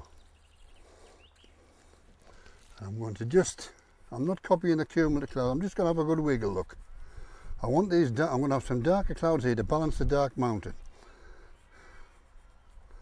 Put a few over here like this. Just dance across the paper, look. Just pretend you're doing the foxtrot, and I'm turning the brush sideways and I'm just twitching out, look like that. Now I need some darker colour.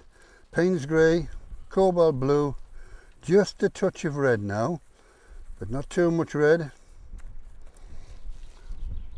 That's what I want. This is watercolour, so don't forget when it dries you can lose 30% of your colour. But the paints I'm using are very strong in pigment. They're artist quality and they're very strong in pigment. Now let's have a look at that. Just a little bit at the top there. Right, we'll rinse the brush, take off the surplus water, and we'll take off the surplus paint that's running down, look, because you'll be working at home at an angle of about 15 to 30 degrees. If I do that, you can't see what I'm doing. Now, using a bit of tissue, I'm going to put in a few clouds. All I'm doing is dabbing, turning the tissue, just to get an interesting sky. Once you've stained the paper, of course, you must turn it round, otherwise you're going to get spots on the paper. So I have a few in here like that, look. We'll soften that, take off the surplus here. We'll have a little bit of cloud over here, take a bit out of there. This is just something that every individual artist will do. So every painting will be different, not something you can teach. But that's what makes painting exciting. Every painting is different. You can have 6 artists out here working, and we'll all use different colours, different techniques, and we'll get a different type of painting. But that's what we want.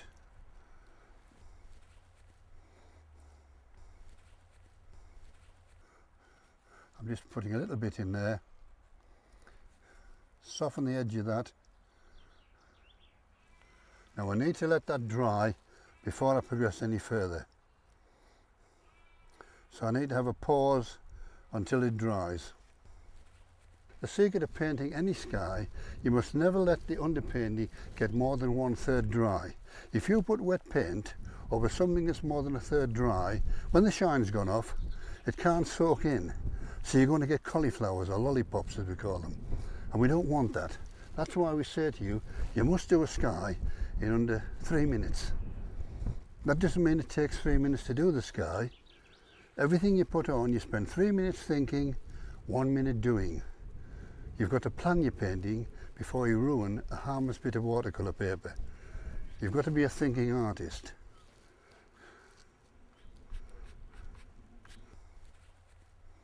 We're going to paint in the structure of the mountain now.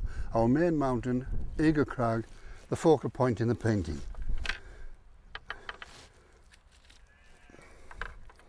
I'm going to start by applying a raw sienna with just a little bit of sap green in,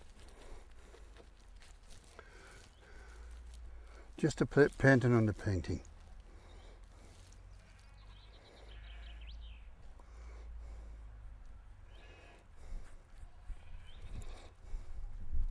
Just to give a white background, a light wet background, so when I put colour in, it'll fuse together.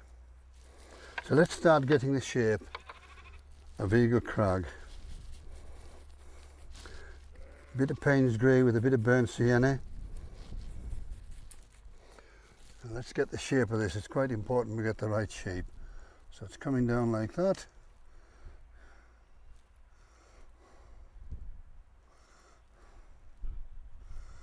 And then it drops off here like that, comes down here sharpish, across there, down there, like that, little kink there, and then down here.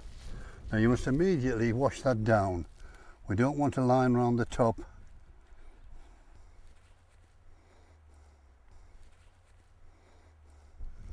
What the beginner does is to draw it like this, and then let the paint dry, and you've got this line around the top. A bit more blue, a bit of Payne's grey, a bit of burnt sienna. And let's have a look. There's a bit of a grass area there, comes down here, comes like that.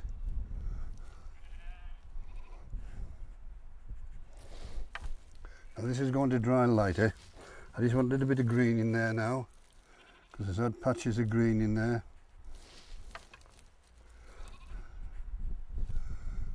A little kink on the top there. It's important to get the angles right.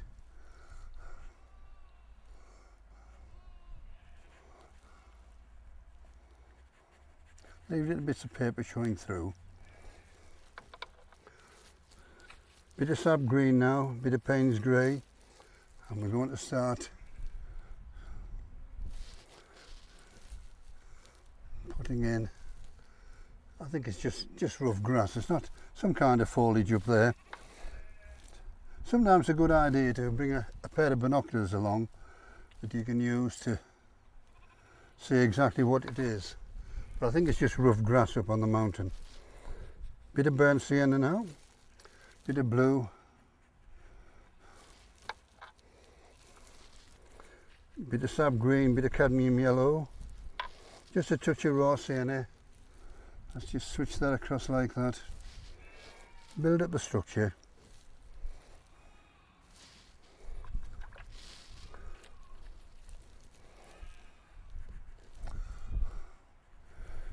You'll find that when you're painting like this, with the light effects and cloud studies and so on, cloud coming across, you'll find your painting's changing all the time. Some darker bits in there now.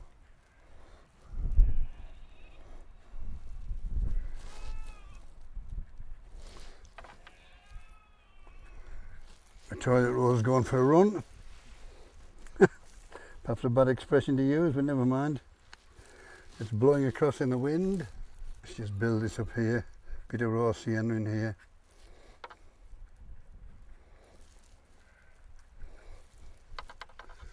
The detail will come in once it's dry. I'm just roughing it out here.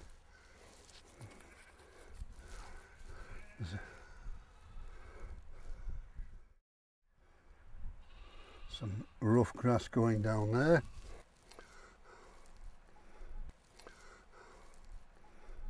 Like that.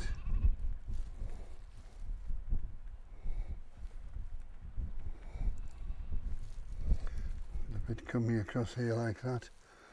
There's a bit of dark up here. Bit of dark over there. And then over here, got some dark bits coming down like that.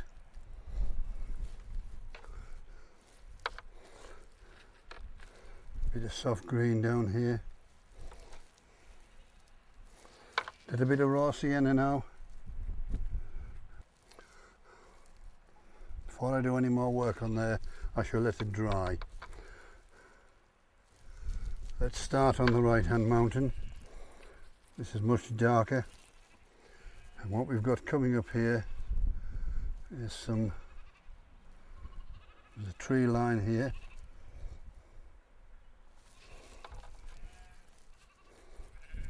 I'm using a mix I've already got with a Payne's grey, adding a bit more sap green.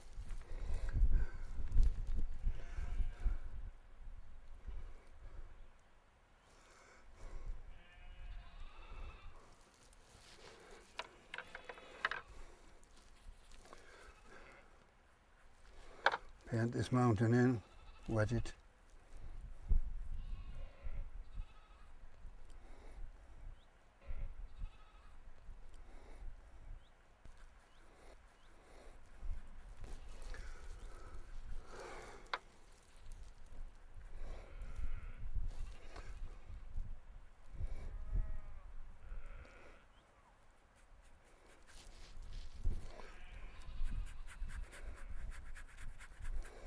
Some of the darker elements, some Payne's grey, some burnt sienna.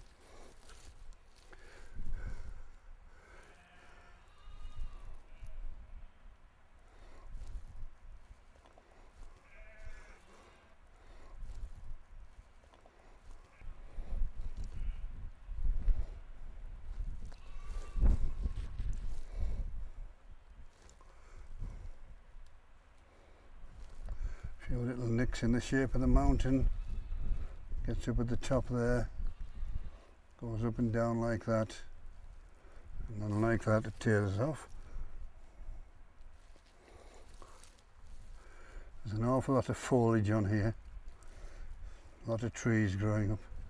Now you can't paint every tree on the mountainside, it would look silly, so what we're going to do is just give the impression that there's trees growing up there, just dabbing away like that.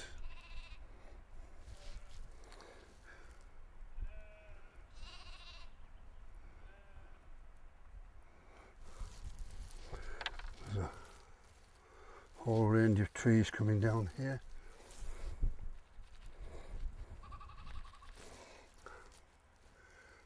They're starting about here. It's all wet, so I'm not going to get any detail. And they're coming down like that, down to ground level.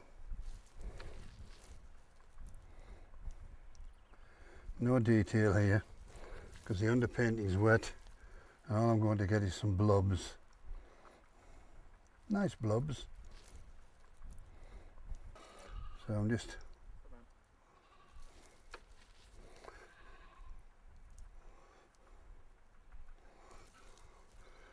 building up this foliage coming down here.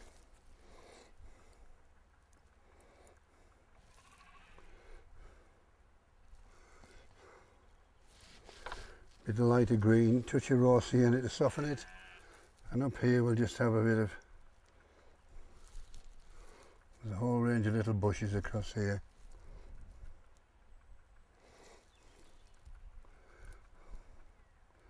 Very fiddly when there's lots of trees like this.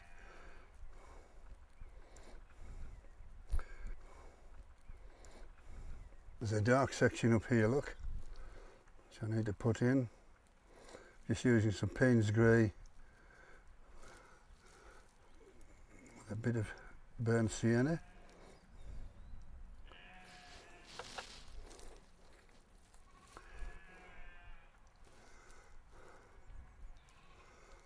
It's coming up here like this, a few darker bits. Let's just add a few darker bits over here.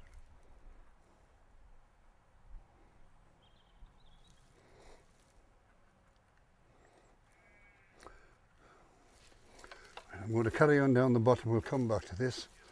There's a few trees down here, look. In fact, there's a lot of trees.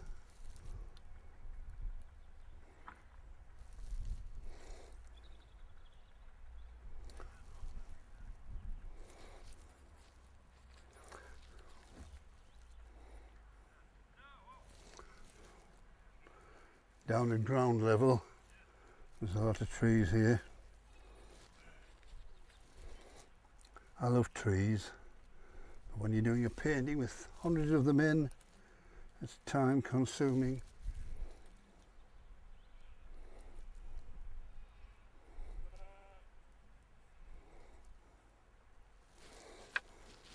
Just adding a bit of light yellow now to mix in there.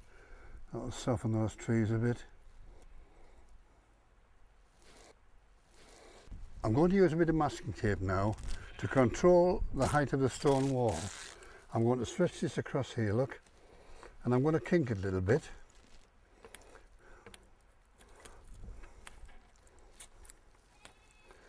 I'll just put a little bend in it. Looks like we've got company. I can now work down and put in these trees down to the tape level. Now I get a nice straight bit for the stone wall. So there's a group of trees here.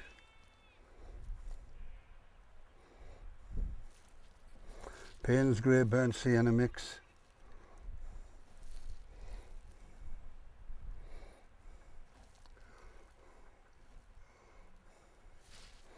Bit of yellow as I go up the fell side. There's a stone wall over here, so we'll just put that in. Bit of Payne's grey, a bit of burnt sienna, and lots of water. It's quite dark, but there's a stone wall coming down like that.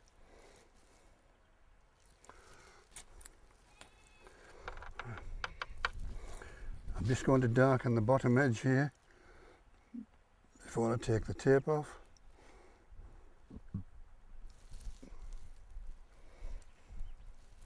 A few trees at the back of that stone wall.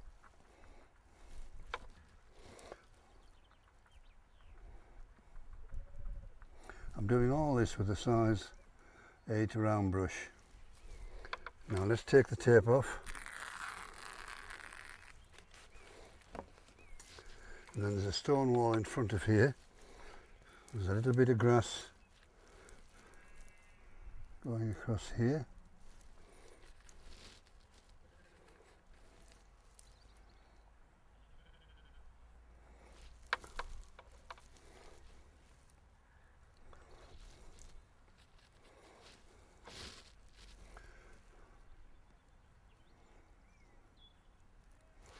And then we have another stone wall coming down there like that.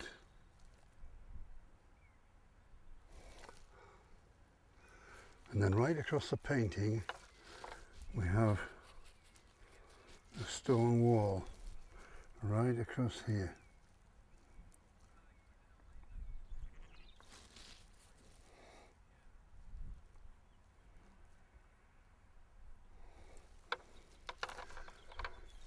Now I'm going to let that dry. I'm going to work on this side a bit and put the other mountain in, give that stone wall a chance to dry.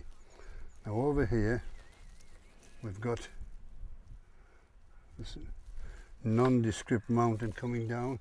Not a very nice shape. It's mainly an area of scree.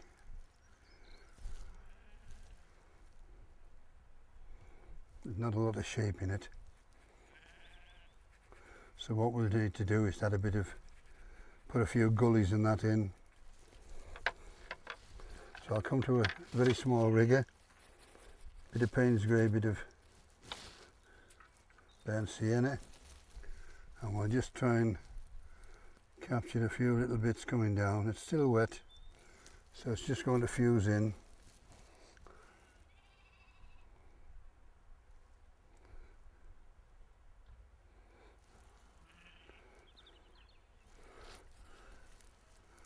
Just going to wiggle it a bit.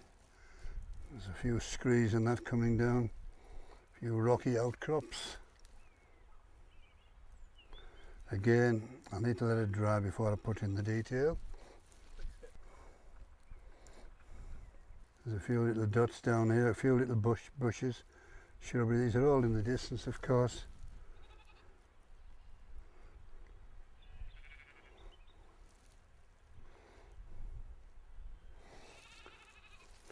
And down this area here, there's a few little bushes down here. Bit of sap green, bit of Payne's grey, Obviously they've got to be small, but there's a few little bushes coming down across this slope. There's actually a stone wall coming right down here. Very fine line.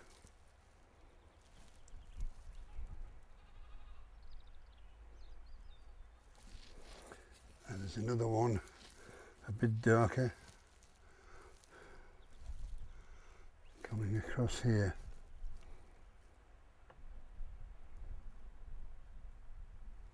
Like that.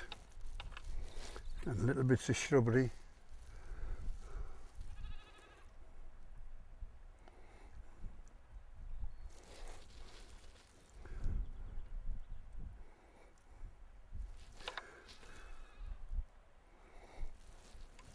Right, let's do a little bit of work on this side. There's a stone wall here. Back to the 8 brush. Bit of raw sienna. There's a stone wall coming around here like this. And across here.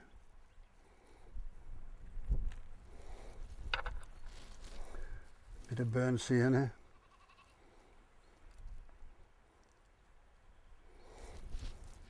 Bit of Payne's grey and a bit of red.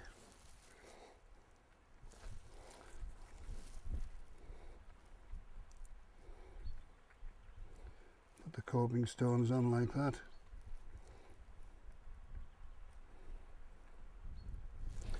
And we'll get the knife and we'll put the coping stones on like that, just moving the paint around. Put some stone work in like that, just like buttering your toast in the morning. Easy can be. Bit of sap green, a bit of raw sienna. We're going to put this foreground grass in, look.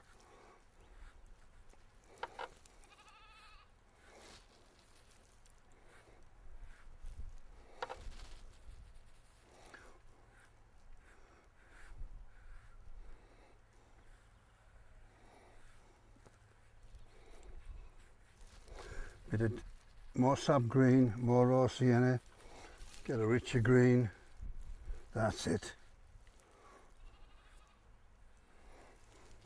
Bit of Payne's grey to the mix, gives you a darker green, that's it. Bit of burnt sienna, bit more Payne's grey.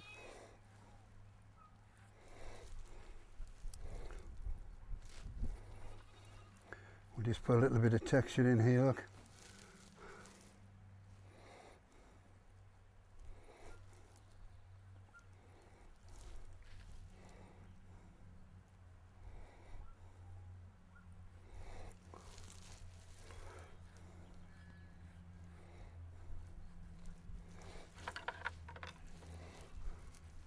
Just move this around a bit.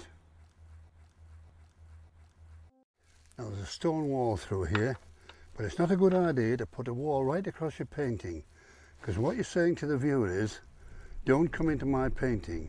We're fortunate here, there's a gate in. If there hadn't been a gate in, I would have put one in. Otherwise you're saying, don't come into my painting if you've got a continuous wall. While that's drying, I'm going to just fill in around here a bit, and we'll put these trees in here. There's a group of trees here, so I'll use a round brush, sap green with a bit of raw sienna, and we'll put a tree in here, look, and we've got this type of fir tree up here. So I'm using the angle brush that gives me more control for the fir tree.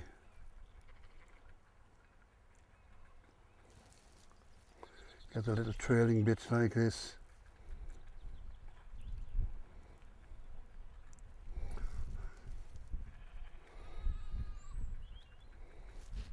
Bit more Payne's grey to it. I want this one to be darker. Some kind of a spruce. Softer green now for the bush that's next to it. I use the angle brush for control purposes when I want a bit of shape and more control. There's a little light coloured bush here, so we'll just put that in. I'm going to just go across here and add a few light bits. I need a little bit of white acrylic out now. It's just another kind of watercolour acrylic. I'm going to mix that with traditional watercolour just to put a few highlights on the trees as I go across.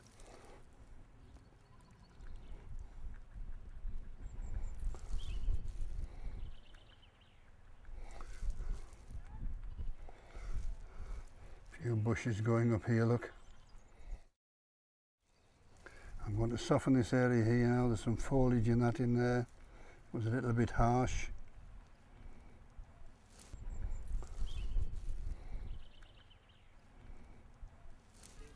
Same up here. There's some light foliage up there. I don't know what it is, but just some kind of grasses.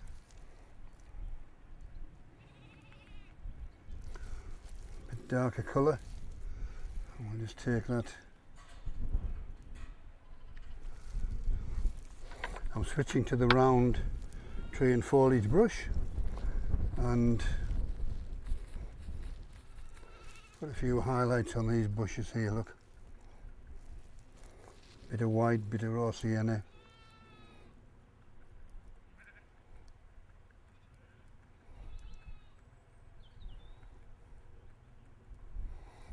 That.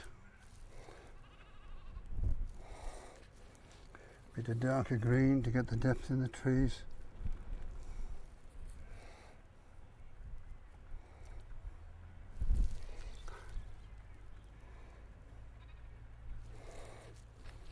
Bit of light colour to give the impression there's lots of different trees here.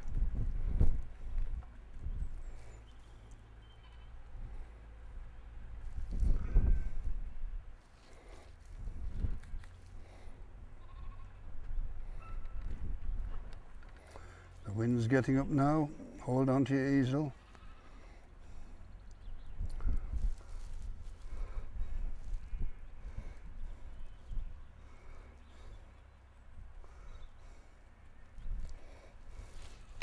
Let's fill in this right hand side. Some raw sienna, I want some colour here. Ooh, it's windy.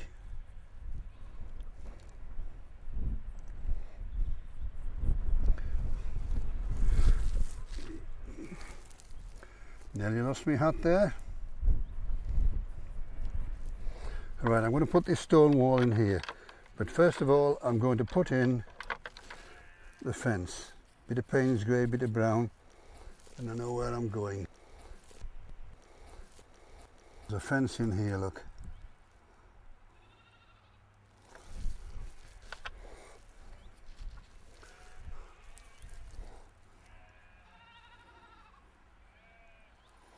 And then we've got the wall.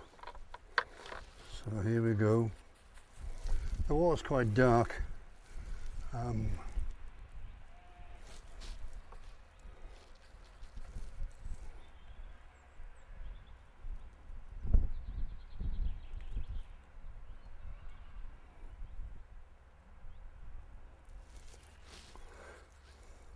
Using a bit of Payne's grey and a burnt sienna mix to get a rich brown. More burnt sienna, that's too dark. Still too dark. And that wall, it's just about level, but I'm not going to make it level. I'm going to go across like that.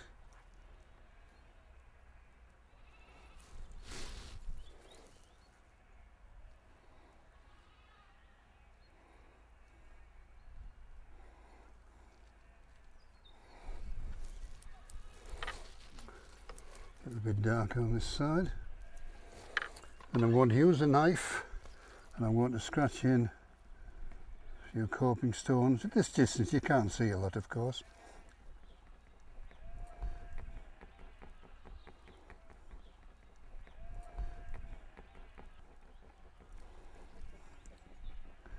Just scratching an impression of some stonework. It's a bit wet on this side. Should be a third dry when you do this.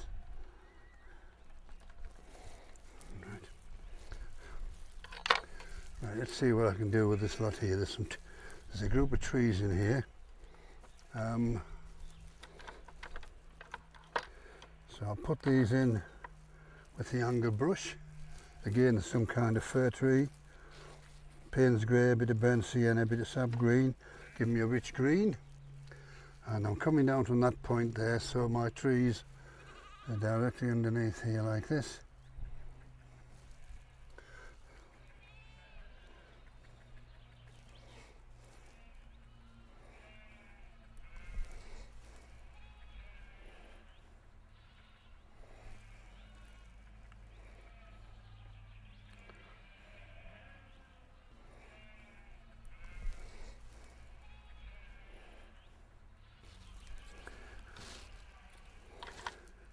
I'm going to put the trunks in. I can see there's a whole range of trunks in here.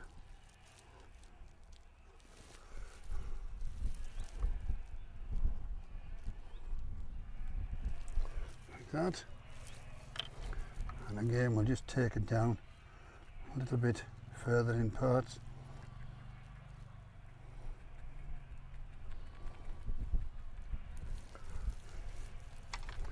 There's a lot of trees in this painting.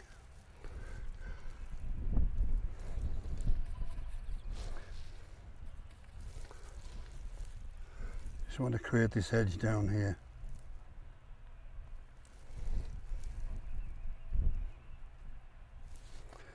Small brush. Just get some depth underneath there.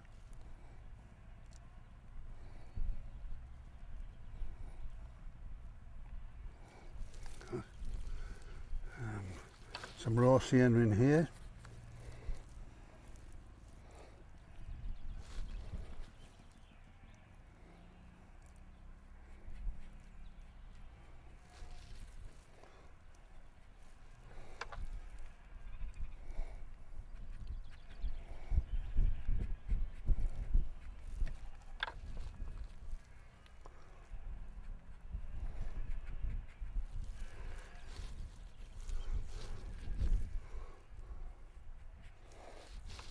Just building this area up a little bit.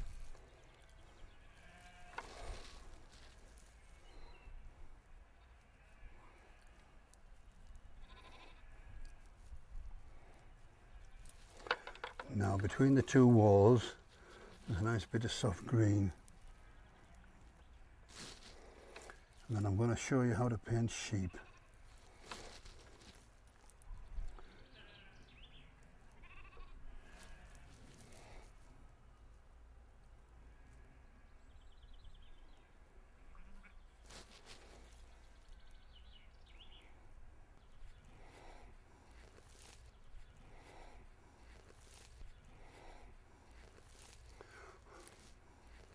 I'm going to show you a simple way of painting sheep now. All we do is paint horseshoes. Just watch. I'm going to use a size 8 brush. I want some Payne's grey and some burnt sienna. I'm going to paint them dark to start with. Don't worry, I will turn them into white sheep. So here we are, we'll put some horseshoes in, look. There's a horseshoe, there's a horseshoe. We don't want them all in the same line. There's a horseshoe. There's a horseshoe. There's a horseshoe. There's a horseshoe. There's another horseshoe. Horseshoe there, couple over there.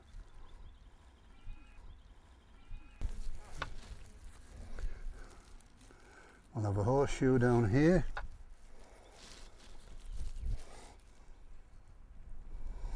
Another one here, another one next to it, and one there, and we'll have one there. Now, listen carefully. I will say this only once. This sheep's is looking to the right. You do a second horseshoe to make the body bigger. That one's looking to the left. That one's looking to the right. That one's looking to the left. That one's looking to the right. That's to the left. That one's to the left. That's to the right. Now then, we need to put the head on or they get terribly upset. And all we do for the head is a little triangle. So there's a triangle there for its head. There's a triangle for its head. There's another triangle for its head. There's a triangle. There's another one. There's a triangle. Legs are optional. If they're in long grass that haven't been shorn, you won't see the legs, but I'm reliably told there's one in each corner.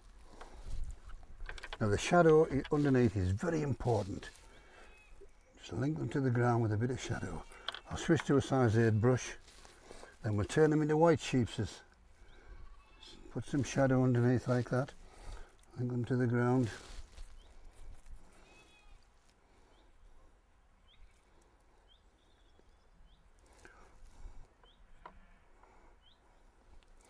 Right, now we need to let that dry now, and then we'll put them into white sheep.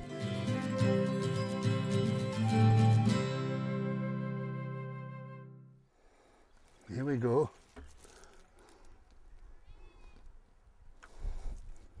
Paint wants to be a bit wetter. Make sure the heads are linked on or they get very upset.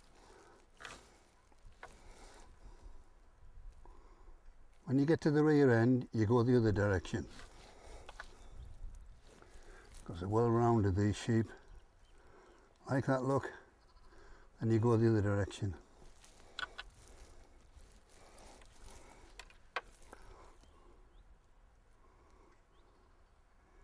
Rear end, go the other direction.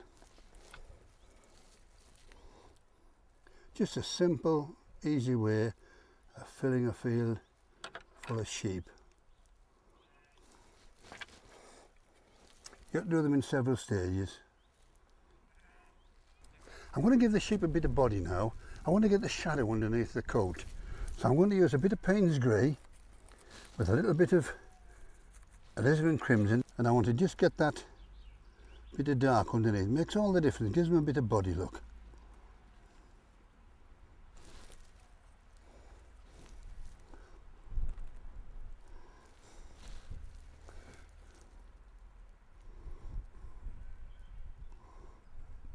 Gives them a three-dimensional look.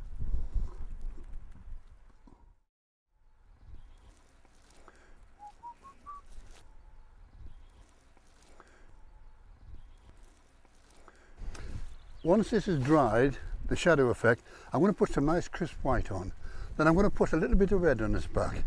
But I'm far too young to tell you what that's for, but the farmer may know, and we'll be expecting some nice spring lambs. So let's put some nice clean white on. Nice crisp white I want, using the rigger brush, and we'll go down quick strokes. Now when you're painting, you've got to be a sword fencer. There's no point in using a nice textured paper if you're going to draw something and just fill it in. That's not painting. Quick strokes, quick twitches. I get lots of those, you know. And that just breaks up the coat using the texture of the paper, and you get a much more natural effect. There we are, look. A little bit of white on the nose.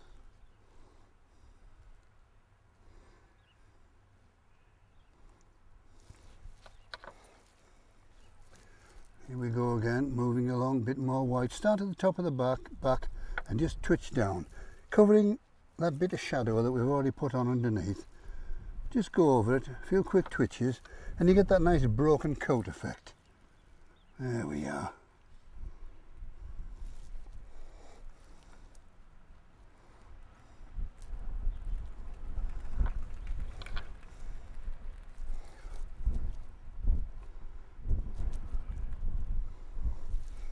When you start painting, what you don't do, I see so many of my students come on my courses and they've been into a shop and they've bought cheap paper with no surface on it, shiny paper, they've bought cheap brushes that don't work, and they brought pallets that are too small.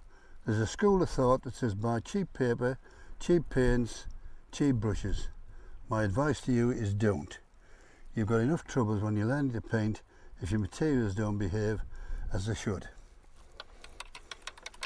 Buy the best quality materials you can afford. A nice rough paper, sable synthetic brushes are perfect, and a nice good sized palette. I use a couple of dinner plates. Now I want a little bit of red now, a bit of alizarin crimson, and I'm just going to put a bit of on the mark, look there.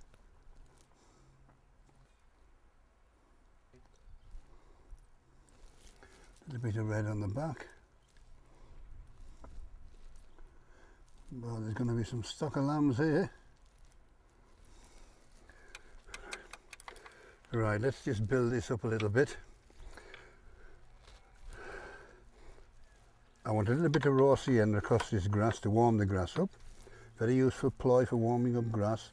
Nice bit of soft raw sienna and a bit of clean water if I can find a bit. And we'll just go across, look, add a bit of warmth to that grass. A bit of raw sienna just warms everything up. Put a bit across here, look. Make sure you don't wipe out your sheep.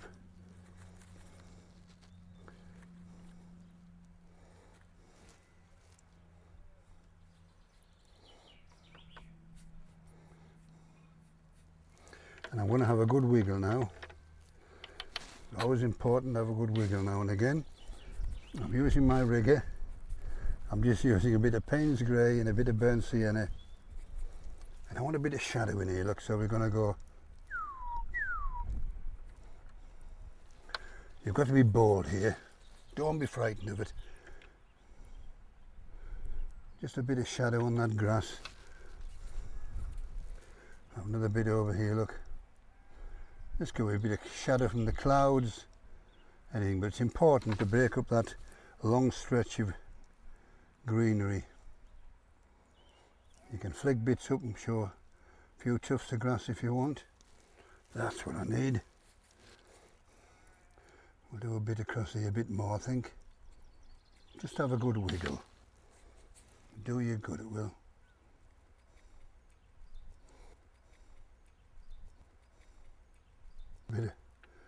Just a bit of a wiggle like that, bit of shadow on the grass.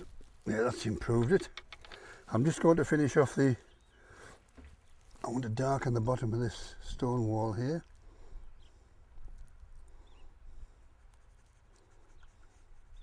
Just to link it to the ground. And I just need to pick about a little bit with these trees. I want some green on there. So it's back to the angle brush.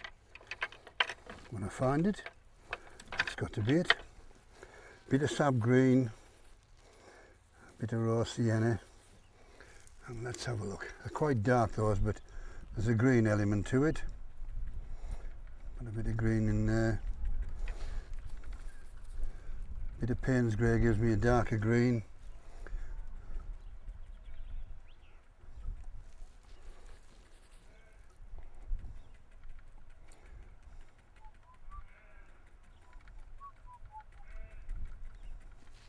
Bit more Payne's Grey and burnt sienna. Get that rich colour. Now let's have a look what I need to do here. Switching to the other round brush.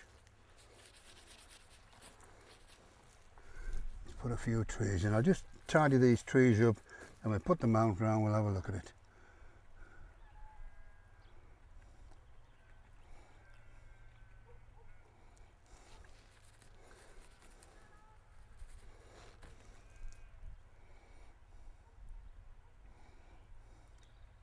When you've got a whole band of trees like this, it's important to just give an indication that it's made up of lots of different trees and bushes.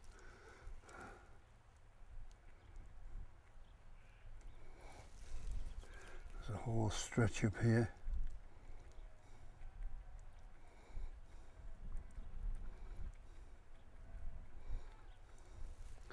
Good idea to stand back and have a look. I'll have a bit of lighter colour on here.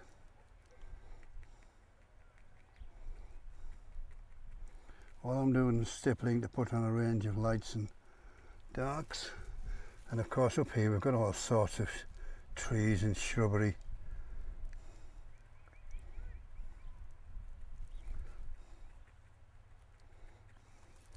Now, where do I need to add a few highlights?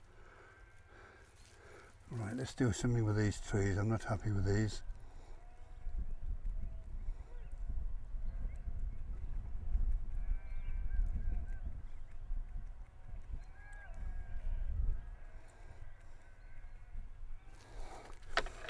Just put those trunks back in again.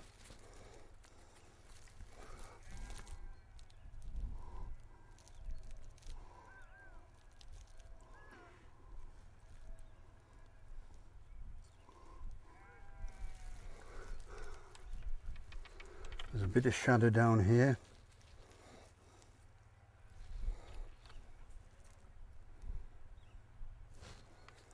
Just use a bit of burnt sienna, put a bit of shadow in here. Needs to be darkened.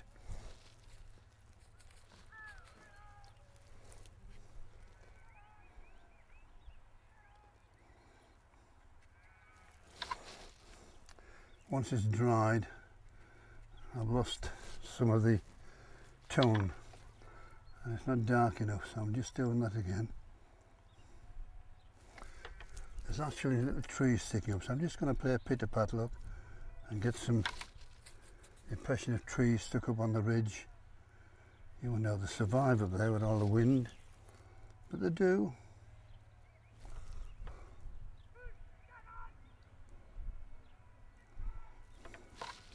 Just to give it some authenticity. And I definitely need to darken this here, look. Payne's grey, burnt sienna. Let's darken this again.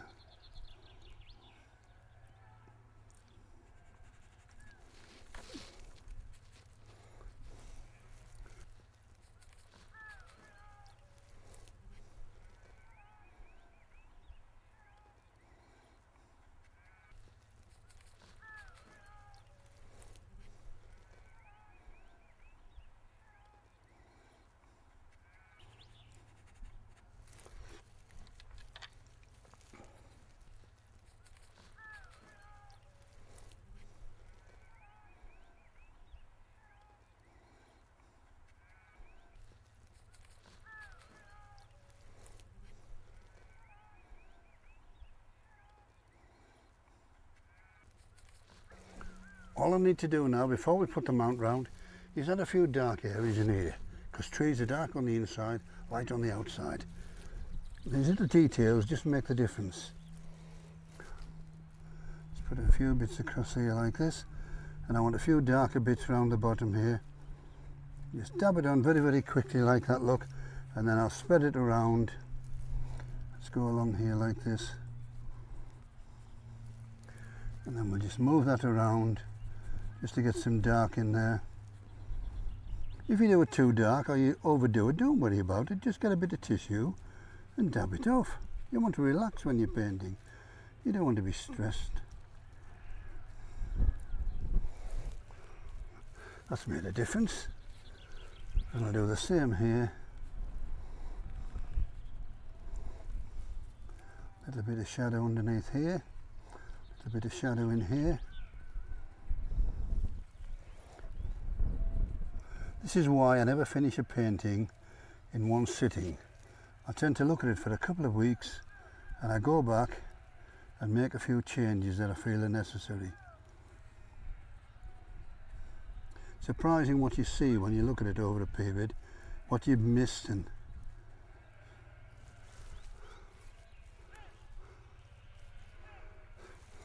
I'm just going to put a bit more raw sienna on here.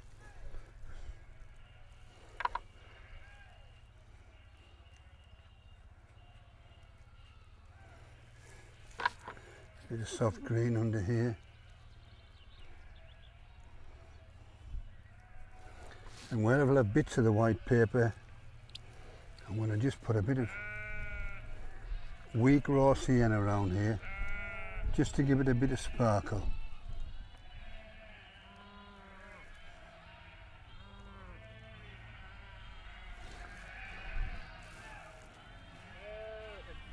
Let's put the mount round and have a look at our painting. Well, I've had a great day painting here at Stonethwaite. There's no substitute for getting out in the countryside and painting. You see, I believe anyone can be taught to paint. Paint is not a gift, it's more perspiration than inspiration. Practice makes perfect. Why not get out there and have a go? See you next time.